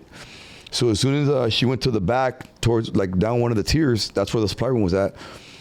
He pushed her in there, and he had like they said he had a battery pack, and I think he had like a weapon. I'm not sure. I know he had a battery pack. And that was the rumbling that I heard. You were listening to. Yeah, I was listening to somebody get killed. Wow. So she scratched his face all up. That's how they were able to determine that it was him. It was him. So what's crazy is that she was a big woman. So he had to get her, he had to fold her body in half and put her in a trash can barrel. Man, sorry for all the the details. It's fine. Okay. I'm like, damn, I don't know. People have sense. So anyway, that's what he did, and he put a trash bag over her. I think he covered her. I think he put her in a bag too. Because what happened is he had to roll this cart out with her body in it, and he had to go dump it in the dumpster. Wow. And he couldn't do it alone. So he had somebody. So he had to ask the staff to open up the door, which was Henderson, which was one of our seniors at our company. He was down there that day filling in. So he had to roll this thing down this ramp, and then he had to come back around this other ramp, and then he had to have another inmate help him. Yeah, because he's not going to help. She's too heavy. You need to be able to get her. So this guy didn't even know that he was being an accomplice in dumping somebody's body into a freaking dumpster. Sick ass fool, huh? Sick ass fool. So what happened was, it all came out afterwards. He had scratch on his face, and what's crazy is that her husband worked at Chino Prison, which is right across the street, right behind us. Yeah. So they were waiting for him. You know what I mean? To go over there. And I heard he caught the blues there. Matter of fact, I ran into somebody recently, one of the homies, and he was telling me, hey, did you hear about this kid? I went, yeah, I know all about that. I was there. He goes, that fool was up there and upstate with him. And he goes, something was off with that fool. And he goes, but he ended up killing his bunkie. Oh, so that fool's just like not okay mentally. He's just like gone. He freaking killed somebody else up there. He did some crazy shit, they said. I think he even like mutilated the body or something. Yeah, he's a crazy white boy. Yeah, not okay. Yeah, no, he ain't all there. So did you end up doing your whole 9 years there? No. When that happened, they got all the M numbers, the lifers first, and the next day they put them on a bus and shipped them out of there. They gone. They went. We hit they hit the joint deep because there was a lot of hundreds, and then they made us think, because I wasn't a lifer, they made us think that we were cool. So like, all right, but everything changed there. The staff, their freaking attitude changed. I'm sure they're probably terrifying. Yeah, it was way different after that. More like strict. Yeah. Oh, the ones that were cool with us. That's it. It was done, man.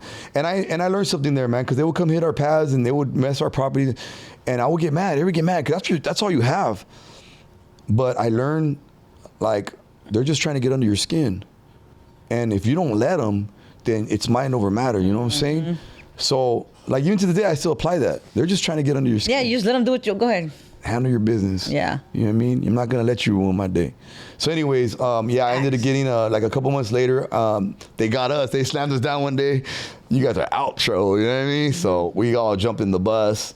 We go up there shackled up. They sent us to Delano State Prison, North Kern. And how was that? Because you've never been to an actual prison. I was excited.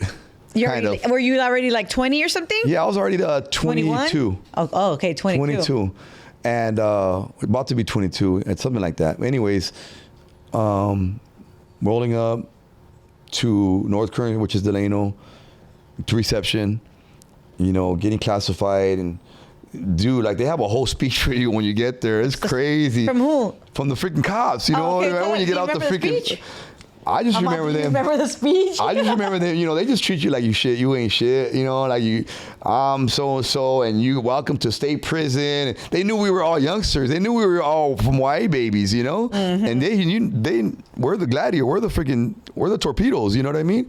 So you guys come over bringing that bullshit over here. I guarantee you guys are gonna catch a bullet, because now you're talking about gun towers, and they're just scaring the crap out of you. You know what I mean? They give you a warm introduction, you know, to prison. And, you know, I hear a bunch of those. LA County gives you a speech. YA gives you a speech. Everybody does camp. So it's like, all right, whatever. You mean, where's our cell at? You know what I mean? So we get to our cell, whatever. And I'm there for like 90 days or something like that. And you got to get classified. And then they tell you they ask you, where do you want to go? You can tell, I want to go to freaking San Diego. I want to go to Lancaster. They shoot you up north. They send you the opposite. So they sent me to Soledad. Okay. Yeah, and at this time it was 97. I only had a couple months left. I was already getting ready to parole pretty soon. So I hit the yard, and the guy that I had got bunkies with when I barely got to YA was on the opposite yard. So they ended up transferring me to the opposite yard because I got a job in the textiles, which is sewing, you know, making the prison pants and stuff like that, which is a good job. Like, the pay rate was like 15 cents, 20 cents. And an hour. Good. That's good in there. 20 cents and 25 cents, you good. Yeah. You know what I mean? You gold. So I ended up going to the other yard, and I see he had already went out and came back again, Primo. So I hit the yard. I'm like, what's up, fool? What are you doing here? Like, you know, Soledad's not too far from the beach. So you got these freaking seagulls that are all over the yard. You got the breeze coming in. You got the dope sun. Like, it's pretty nice there, considering it's a prison. You know what I mean? The atmosphere, like the feeling. Yeah. I felt like I was at the beach with a bunch of homies and shit. With, you know what I mean? So anyways, it was my first real true introduction to prison. And it's like the movies, what was it, Blood In, Blood Out, where everybody gets their fish and you're walking to your cell and you have your bags and everybody's just staring at you. They ain't saying stupid shit like, oh, Mickey, my bitch and all that. They're just seeing you walk through the yard and they're trying to see if any of their homies are there. So it was pretty much like the same introduction, same thing right there. You walk with your shit, your blanket, your pillow, whatever, and you're walking to your cell. And so all that's old school. Like, it's an old school prison. It's like Folsom, you know what I mean? And the tiers are like 3 stories high. Like, it's pretty intense, you know what I mean? Just the whole picture of it, you know? And I'm picturing it. Yeah, I'm taking you there. So anyway, No, I've heard so many stories. It feels like I've been there. right? Like, I want to go there. No, Field I don't. trip. No, definitely not. So check it out. So I go into the gym, because that's where we're going. So it's a dorm living. It's pretty cool. And I get my job, whatever, I'm programming. I'm going home, but I want to get tatted before I go home. Oh, hell no. Yeah, so I'm like, I hit up the homie Cowboy from Norwalk. He had a lot to do with me starting to do my art. I go, hey dog, you used to have to go to their cell, and then they'll take you in the first unlock, go to yard, and then go from there. You go to their cell, go get tatted, and then you come out last unlock and you go back to your dorm. So this particular day. Okay, getting back to the color thing about letting us wear our colors. So all that let you wear colors. They let you wear blue or they let you wear red, which was a trip. It was a south side of yard. In other words, we ran the yard. Whatever we said goes. So the Northerners weren't allowed to wear red. They weren't allowed to take their shirts off, and they weren't allowed to wear red. There's a couple other things they couldn't allow to do, but those are the big ones. Those are the major ones. And for the most part, they listen. They complied. Yeah. You know what I mean? But then they got this youngster that rolled up. A down ass fool. Bad apple. Yeah. And he pumped him up. And I remember seeing he was a tall, lanky dude, you know, kind of tall, youngster, probably like 21, 22. And so I go out to the yard. I'm going home in a month. So I thought. So I go out to the yard, and there's about 10, 11 homies there. Because everybody's at school or work. It was my day off. I go by the handball courts because that was our benches right there by the handball courts. And in the north, we can see them. They're probably like a stone throw away. Okay. So we see them, and they're deep. There are like 30 of them, 30 some of them out there. And there's only like 10, 11 of us. And there would seem to be tension. And I'm just waiting. I'm telling the homie, like, man, let's go already, dog. You know what I mean? But, it was weird, yeah. But yeah, like something's cracking here. So all of a sudden, like, the homie Socks, Dogtown was there. I remember him. I remember Cornell from Clover. A couple homies I remember. But we're just chilling in my helmet court. All of a sudden, there's interaction. And there's never interaction between them. It's just, I mean, if there is, it's all bad. So they came over, and then they went back. And then I told the homie, hey, what's up? What's going on, homies? Everything good or what? You know, I'm talking to the homie Cornell. He goes, nah, it is what it is. It's female. Don't trip. So, all right. So we're still chilling right there. I remember a trip on this. Wino from, I think he was from Dogtown too. He left to go use the phone.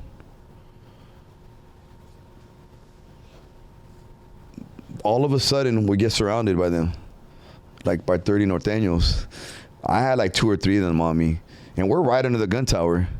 So we just start going at it. Bing, bing, bing, bing. You know, started freaking fighting. And, you know, all of a sudden you hear the gun tower. Or you hear, get down, like the cops. And all of a sudden you're, boom. You know, so when you hear that boom, if you're smart, you're going to get down. Yeah. I got down. You know what I mean? Pretty much everybody else did too, you know? It was a riot, you know. These fools, they were fed up. You know, they're Mexican, you know. They ain't going to take this shit, you know. It is what it is. So there goes my date. Because you're caught up in the situation. Because I'm in they call it a melee. I'm in the freaking melee. I'm right in the middle of it. So I end up going to the hole. Side note, Wino tried to run back to help us. He didn't make it. No. Listen. He didn't make it back to the riot. But he was paroling within a week. He ended up going home, right? But he ended up dying, like shortly after he got out. So it always makes me think, if he would have been there, he would have stood there longer.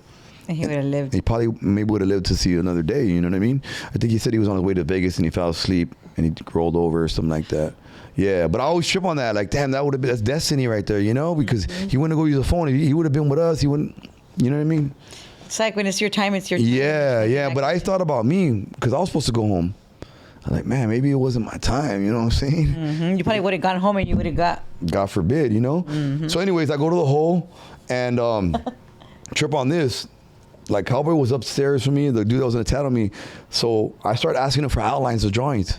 And he starts sending me these outlines. I go, I want to start drawing. I'm here. F it. You know what I mean? I even asked God, hey, help me to draw. I need a gift. You know what I mean? So that was my opportunity to start drawing. I was in the cell, not doing nothing else. I don't want them smut books in my freaking cell because I don't want to kill myself. You know what I mean? The Playboy magazine, I don't want to get those things out of my cell. So I wanted to draw. And I started drawing behind the table right there, a little table, and I had a pen. You make a pen and you make the top part. You don't make the pen, but you make the top part to hold it. And I would just draw Mickey Mouse drawings, little small ones, you know? And I liked it, and it came kind of natural to me. And this is what, once you were told that you weren't going to be going home. Yeah, I ended up getting 3 more months added to my time. Oh, okay. Yeah. At least it wasn't years, fool. No, I tried to. It was going to go home in a month. I ended up getting 3 months, so now I have 4 months. Okay. So I have 4 months to be in the hole now. I'm going to end up paroling from the hole. There was 2 homies that were in there at the time, too, that were fighting murder on a Norteño. One of them was going to max out because if you don't get picked up right away, then they max you out. And the DA has a certain amount of time. And they were fighting a murder, I remember, with Sabu and some other homie from Los Nietos. And they ended up letting one go. They had to let him go even though he had a murder pending.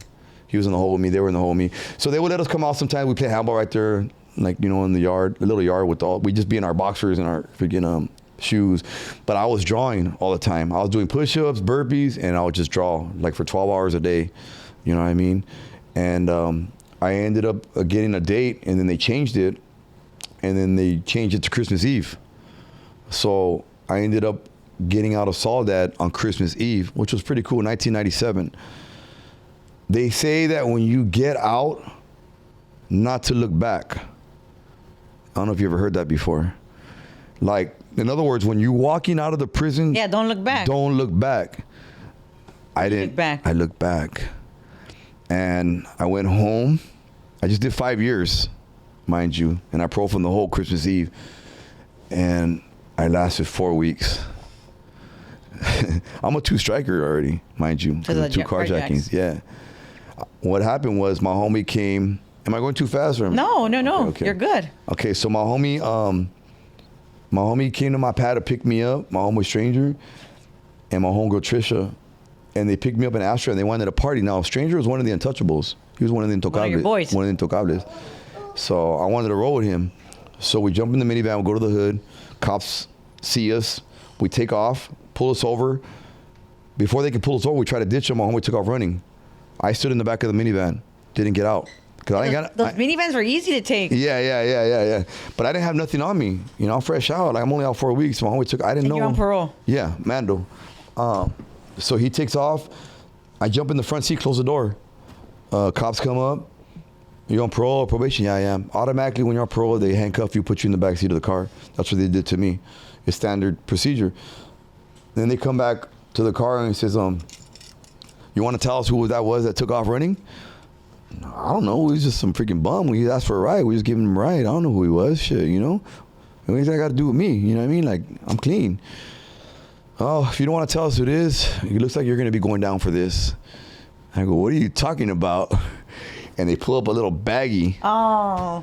He freaking threw his dope on the floor when he got out the car. And I'm sitting in the back seat and I go, what? Are you motherfucker? You seen him run, you know what I mean? Like, you know damn well that shit fell off of that fool. Yeah. And they go, what? You're going to jail. You're going back to prison. I was like, you freaking bastards. So then they come back again.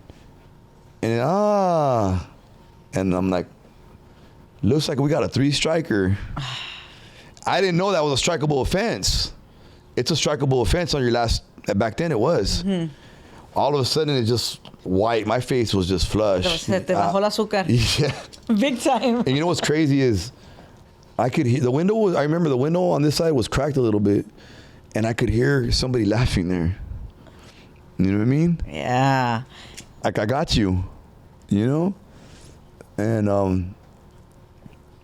I ended up going back to the county. I remember it was a nightmare. And now you're not the same person. No, I'm a little bit more mature, a little bit more wiser, and I'm back in the county. Now I'm 22. Oh, you're still young. 20, yeah, I'm still kind of young. 22, 23, something like that. And now I'm fighting life again. But I'm fighting 3 strikes. And they told me... I think the 3 strikes are worse than the damn life. Yeah. So they told me, it's like, you give us who it was and we'll let you go. I can't do that. You know what I mean? Hell no. I work hard for my reputation. You know what I mean? No, like, let's do this. Let's go to trial. My homie was he wasn't my dog. I said, I can't turn myself in because I'm going to be looking at the same time. He was lying. My homegirl that was driving was trying to help me, but she was kind of like not all there. She had got shot in the head and stuff like that. Okay. So I couldn't really trust her testimony. So here I am going to trial. Here I am. Took it to trial. I did. I had to. I had no choice.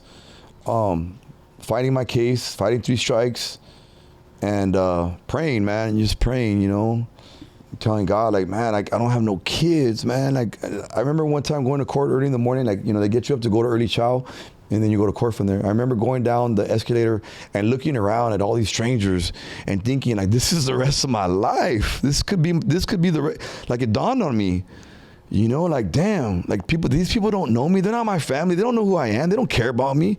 I ain't got no kids. Like, it really hit home, you know what I mean? And I go to trial, and my lawyer comes in. I had a state appointed this time, and she's like, they're coming at you with a deal. I suggest you take it. I go, well, what's the deal? She's like, 8 years with 80%. I go, that ain't no deal. I go, I don't even do dope. If that was my dope, maybe I would take that deal. That wasn't my dope. I can't do it. I couldn't do it. Yeah, you don't even get high. Yeah. I said, I'm sorry. Like, I can't. I said, look, if you lose this, you can get 25 to life. I go, I just did 5 years. You're asking me to go back in there for 6.5? I go, I can't do it. I'm sorry. Something didn't let me do it. So I go, all right, we got to come back tomorrow, start picking your jury. So I go back to the Maggio and come back to trial the next day, court. I think it was either the next day or day, I can't remember, but she's like, DA's throwing another deal at you. I go, really? I go, what is it now? It's 32 months with 80%. Oh, that's amazing. Yeah. So I'm like, well, what is that? What's the catch? What do I sign? Nah, what I got to do? No. So I was like, give me 5 minutes. And she's all right, you should take it. I go, don't tell me what I can do and what I can't do. So I'm weighing out my options. 2 cops testifying against me, or having my homegirl who's all freaking not all there. Might even not even show up. Yeah. And I can't get on the stand. Your lawyer always, that's the first thing, you never get on the stand. Yeah, you'll tough. Yeah. So I says, you know what? I prayed and God told me, he's like, you're not guilty for this, but you're guilty for something else that you did in that short time that I was out. I said, all right. I love that you looked at it that way. Yeah. That made me be able to swallow that pill, Because I feel like you always have to pay back something that you do. No matter... You don't get caught for but you get caught for something else, and you always pay back. That's why it's always better to be the best person you can, or I'll cry about it. Mm-hmm. I have a friend that he always tells me, like, this was his way of accepting his life term. Mm-hmm. You get life for life. Yeah. I might not have done this, but I might have done something else. You know what's crazy? A lot of people that I know that have murked fools end up getting murked. Like shot people. I can tell you about 10 people that I know that have killed somebody and they paid it with their own life. It's just the way it and is. Live by the gun, live by the sword, you die by the sword, So what ended up happening? Sorry. So I ended up taking the deal, and I ended up going back upstate. This time I'm only going with 2 years, but I'm gonna tell you one thing, man, those 2 years were harder to do than the 5 years. I can imagine. Because it's like, here I am again. Here I'm like, now I'm scared to go home. Now I'm like, can I make it out there? Like, if it was that easy for me to come back to prison, and this is would be my 4th strike now. They ain't gonna give me no more chances no more. Yeah. That was my chance right there. Yeah. They struck a strike. That's what it's called. And I go to Susanville this time. I go back to Delano, and then I go to Susanville, and Susie's house they call it. And it's a little bit more chill. It's dorm living, you know what I mean? And my homie Spike, my homie Wedo, my homie Goofy are there.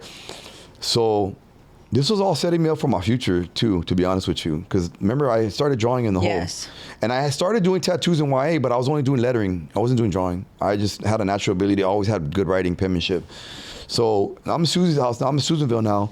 And my homeboy Spike, George Batista, he knows how to draw. He knows how to tattoo a little bit. So he helps me start putting a homemade machine. I start tatting on him, start tatting on homies. Now I'm getting store. You know what I mean? Homies are bringing store. They pay you with sopas. They pay you with deodorant, whatever you need. So now my locker's looking fat. Now you're actually liking it because you know it's working. Yeah. Now I got to hustle. Yeah. You know? So I'm tattooing in Susanville. We even had a hood by the name of Flynn that would let us tattoo there.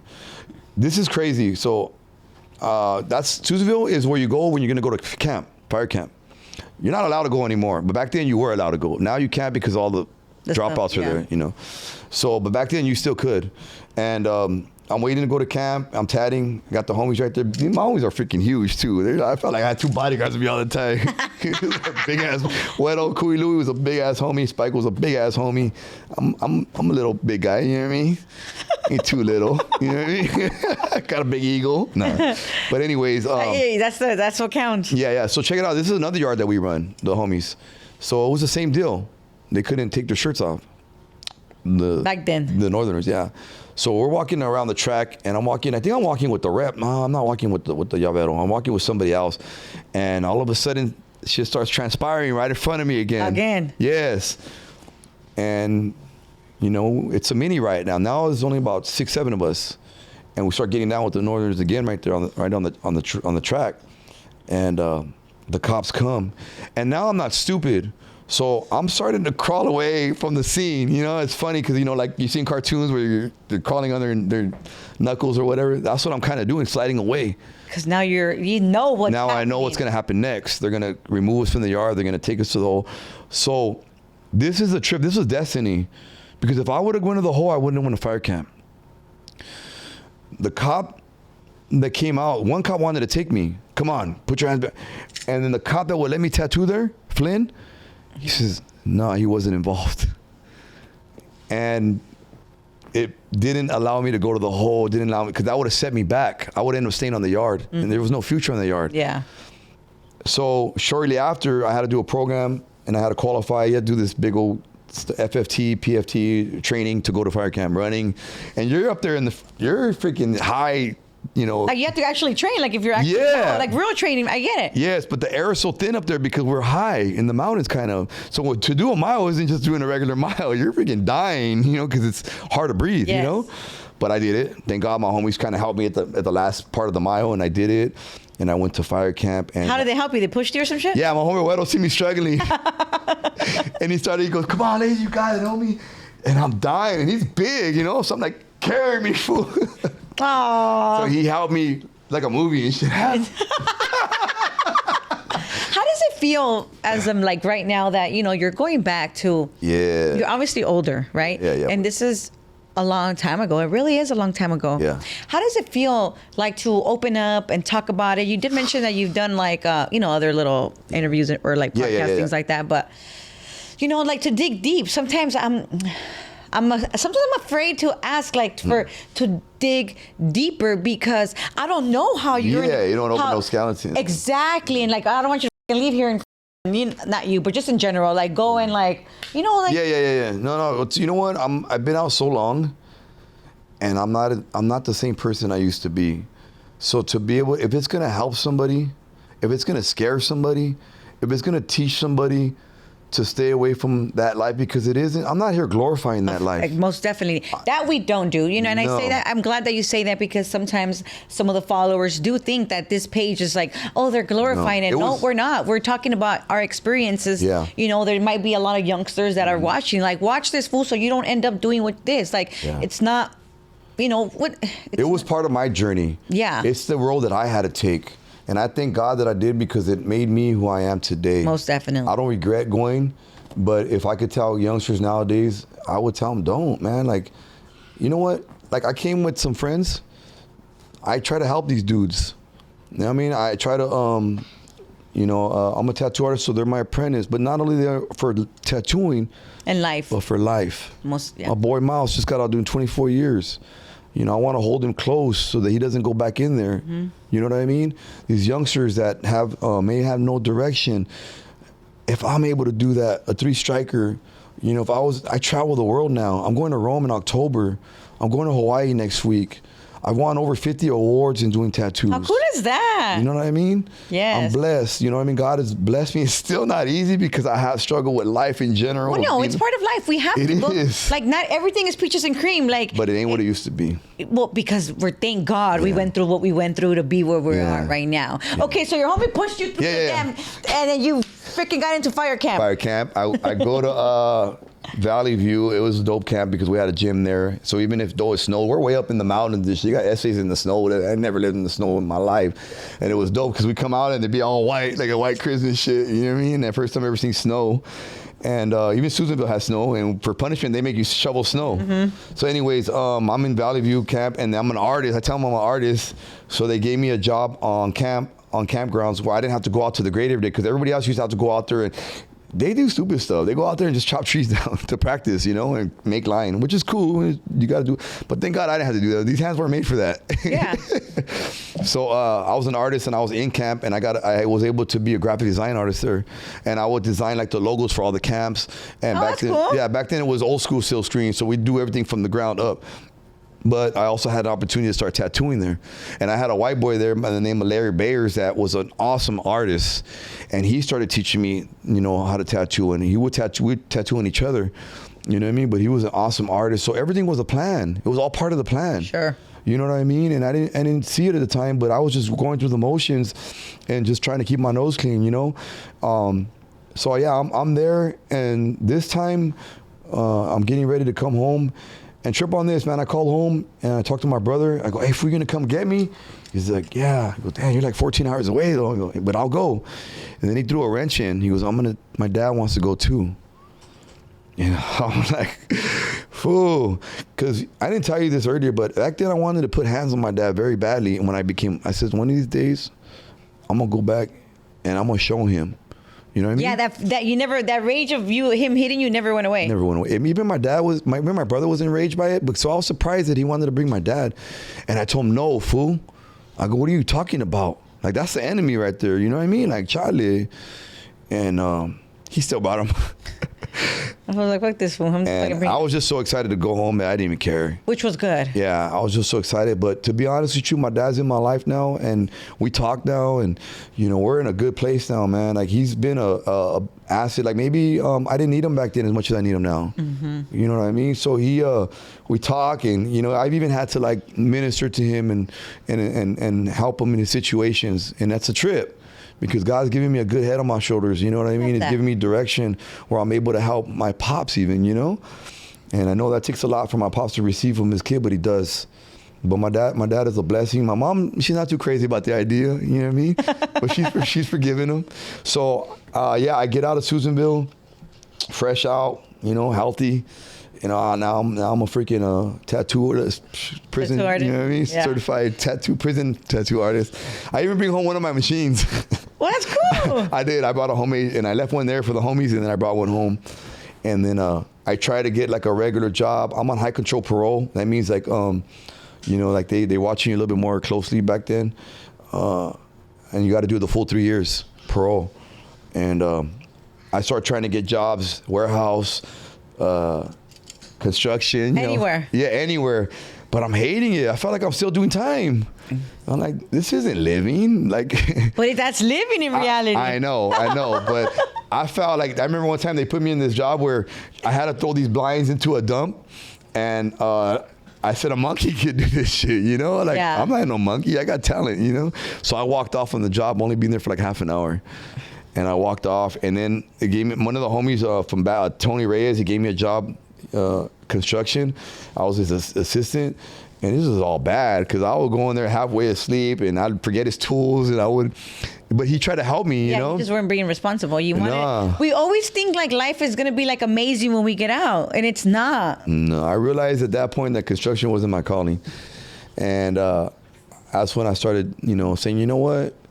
F this, man. I'm gonna do what I know how to do, what I'm good at. Tattooing. So I ended up meeting this homie Barney from Norwalk, and he It was at a tattoo party. And this girl, Angelica, Angelica, something like that. She was a pivotal person in my life that helped me in the beginning, and I didn't realize it.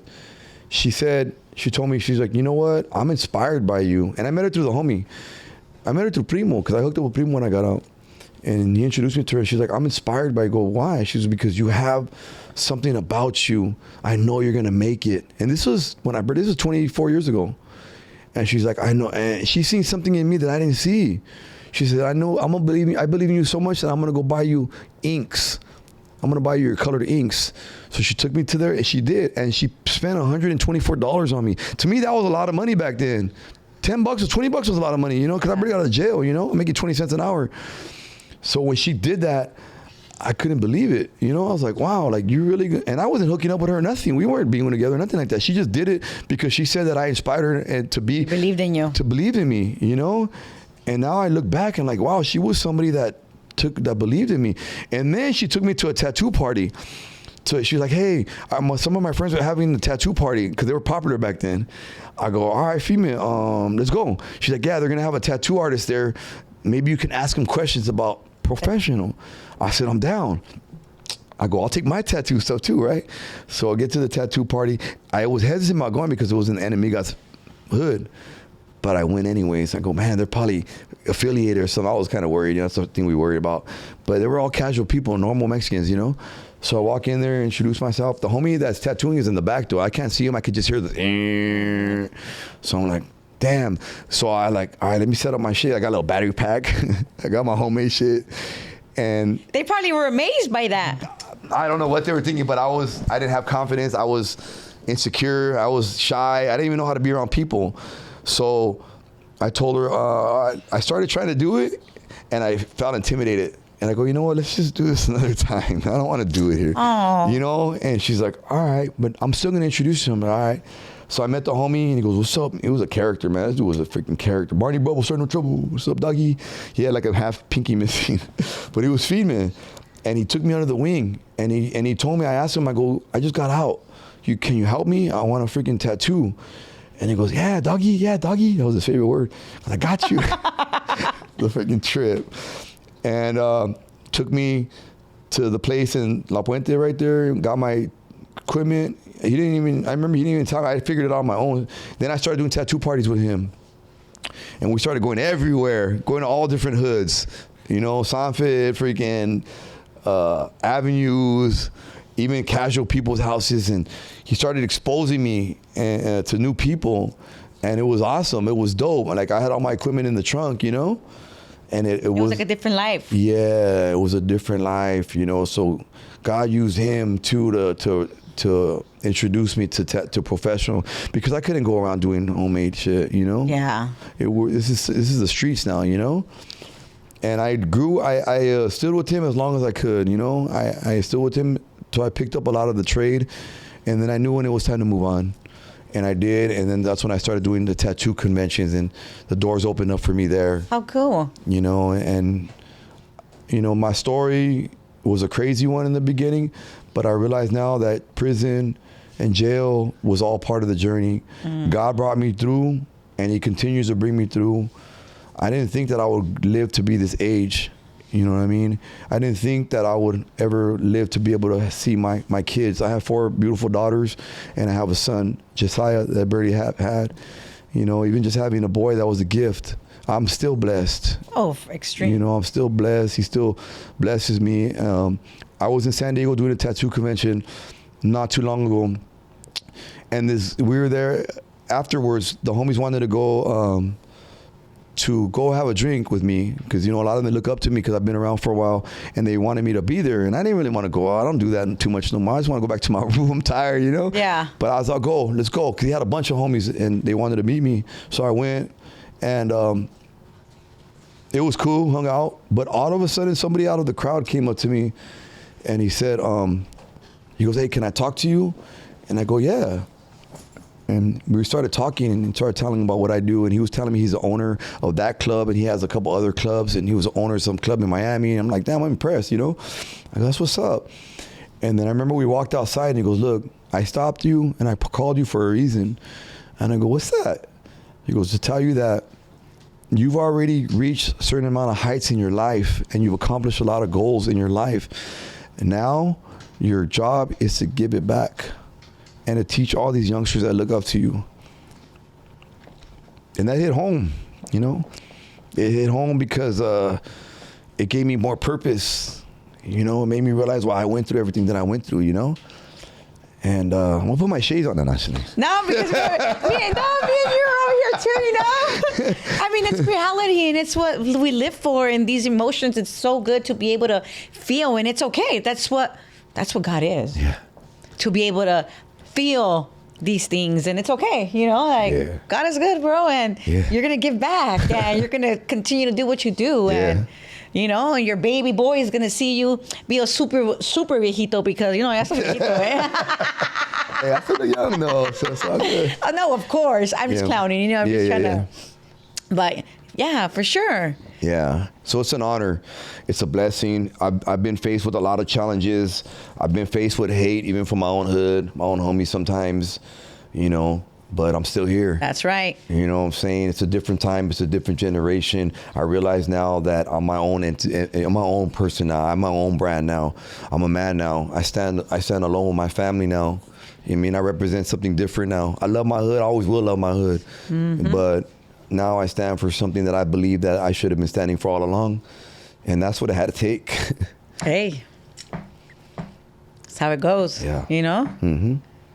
Wow, I love that. That was good. Thank you for sharing. Thank you. No, seriously. You know what I mean? It took a little bit, you know? Yeah. But we're here, and it's at the right time. Yeah. At the right time. Last night I was sharing with my lady. I was like, you know what? Like, in order to share these stories, you have to dig into some files. You know, you have to go into some files that sometimes are dark, you know? Yeah. I go, but at the end of the day, if it's going to help somebody and I could use my life to change somebody's life, then it was worth it. Amen. You know? Mm-hmm. For sure. That's why I knew. I was like, I got to get on that show. You know? I brought my little shirt, you know. Yeah, we're going to hang it up. We're going to hang it up, for sure. Yeah. Crease it up and everything. Oh, yeah. But So I was you excited. see it, you're like, yeah, that's me right there. Yeah, right? I used to wear that. Yeah, I made those creases. Yeah, for sure. Well, before we close, Yeah. is there anything else that you would want to share that you haven't shared? Yeah, can I share my son? Because he's going to be older and he's going to see this one day and I want him to see himself. Yeah. Is that okay? And then I'll share something. Yeah. My son, I don't go nowhere without him. If he can't go, then I can't go. That's how we are. Really? Yeah. That's dope. Because my husband doesn't drink or anything, so if the baby can't go, we're not going. Yeah. He doesn't drink either. Yeah, it's all about the baby. He's wearing his Raider gear too. Hell yeah. Ay. He's my miracle baby. Yeah, the last thing I want to share. Sorry, Papa. I'm sorry, baby. Come here. You okay? You're with Daddy. You're with Daddy. You're right here. He's like, man, he just He woke probably me ain't up. like it. He's like, no, Dad. Yeah, especially because he's sweating. Hi, Papacito. What happened? He's a Your happy dad baby. woke you up. Yeah. I'm sorry, Daddy. Yeah. He likes to chain. I think if I were to share anything, man, like, I think it's kind of just touching back on what we said earlier. You know, because when I was young, I used to look up to the wrong people, the wrong role models, gangsters. You know, I wanted to be that at first, you know. And I did, and I was. And I'm still, you know, to an extent affiliated. I love them from a distance now. But I realized that I had a choice in my life. Even though the cards were stacked against me, I still had a choice and I had a decision, because I used to blame my mom and my dad for my outcome. But until I manned up and took responsibility for my own actions, and I stopped blaming other people for my decisions, because not everybody at that time got into the neighborhood. Yeah. You know, there was a percentage. Everybody has a choice. You know, I even had that song, I had a choice, I chose wrong. But you know, You have a tattoo too? yeah, I have a tattoo on me. That's how you know. Yeah, right. But now it's like, now I choose right. You know, and for all you youngsters and even for you older dudes, man, like, if you're not living the way you want to be living, if you're still making those same damn mistakes, it's never too late. That's right. You know, as long as you got breath, as long as you can still change it from today to tomorrow. Forget the past. That's just stays in the past. You know what I'm saying? Live for today. Tomorrow's not promised. You know what I mean? So all you youngsters will look up, like, because nowadays you look at this, you hear the music and they glamorize hood shit. You go to prison, they glamorize that. Like, those are your street credentials. You know what impresses me more is not going to prison. Like real life out. Yes. Real life is harder than prison. What impresses me is somebody that gets up every day and goes to work, and somebody that provides for their family now. Yeah. You know what I'm saying? That's what's impressive to me now. I mean, I'm blessed. I have material things, but without my family, without my kids, without my God, number nothing. one, I ain't shit. I ain't nothing. Yep. You know, and obviously respects to the ones that don't have a chance to come home, like that have been there for a long, long time. You know, like that's just the way it is. You know, respects to them. But the ones, I mean, you know, everybody. But I'm just saying, like the ones that are in and out, not caring, in and out, and still want their people to be there. Like, nah, bro. Like, yeah. You know what? Hopefully, that's not what it is. Hopefully, one day we'll see. We'll grow out of that. You know. Yeah. Hopefully, we'll mature and we'll start to make our mark in this world of who we are and show our true talent, our true beauty. I went to Mexico not too long ago, and I stood at this hotel, and everything was hand carved by Mexicans. And it impressed me. I never knew that our culture was so creative. I never knew that our culture was so beautiful and that we have so much creativity in us. You know, and it made me look at us like from a different perspective, like, wow, like we have so much potential. We just need to share it with the world. You know what I'm saying? And I hope one day that we're able to do that, to share our true talents and not just be known as background actors of thugs and gangsters and shit, but leaders. You know what I mean? The homie who got triple life, my homie Trigger, he's out now. He got out. Miraculously, he got out, and he's doing good, and he's working in Hollywood. Oh, good. Yeah, he's doing good. I wanted to tell you the end of that, you know. There was another homie, Frankie Carrillo. Shout out to the homie. He was a lifer too. He got out. He just became like some type of politician. But you know, but you see, you notice like all the ones that actually got out from doing life are like because you know you're in there for so long that it's like, okay, that's it. I did what I did in the beginning. That's it. I don't need to continue to do what I'm doing. Especially if they get that opportunity to come home. There's some that don't have that opportunity, and obviously they got to stay solid in there. You know what I'm saying? Yeah. So it's a difference. It's differences, you know. But the ones that I could have the chance to come home and do the right thing, you know, make the best out of it. Take God bless advantage them. of that. You know, I tell my friends and people, I'm glad that I went through that because it helps me appreciate my freedom even more. You know, I'm glad that I went through the experience that I had because it helps. The food tastes a little bit better. You know, the air feels a lot better, cooler. You know what I'm saying? And it doesn't matter how long you've been out. No. It's just what it is. No. Yeah. You know, when I feel ungrateful or when I'm not feeling good, I just got to open up a letter from prison, and it takes me back into that cell, and it helps me appreciate where I am today. That's happened to me before. You know, where I was having a bad day, and I just opened up a letter that I had wrote to my brother, and I read it, and I was like, wow, it took me back into that cell. Yeah. You're like, fool, tighten up. Like, it's not that serious. Yeah, it makes you check yourself, you know what I Yeah. mean? So, yeah, just people that are out there, you have that opportunity to make it out here, to change something, to change somebody. You know, God's taking count. He's keeping track, man. Yeah. You know what I mean? Somebody in the sky is keeping count of everything we're doing down here. You know, make it right. Mm-hmm. Make it right before we leave this world, you know? That's right. Yeah. Well, again, thank you for sharing. Likewise, if anybody's trying to get tatted in the future, or you want to follow me on Instagram, my Instagram tag is Mr. spelled out MISTER_untouchable. I also rent out a party bus, untouchable_rides, if you guys are interested. And I have a clothing line, but we're gonna get more into that later. And I'll be wearing it when it gets a little more chilly. That's right. That's right. That's right. And obviously, we're going to put all your tags on the page. Awesome. Yeah, we'll tag you. Appreciate that. Yeah, you're welcome. Much love. Well, again, thank you so much. Thank you. Don't forget to like, share, and subscribe, and follow us on Instagram.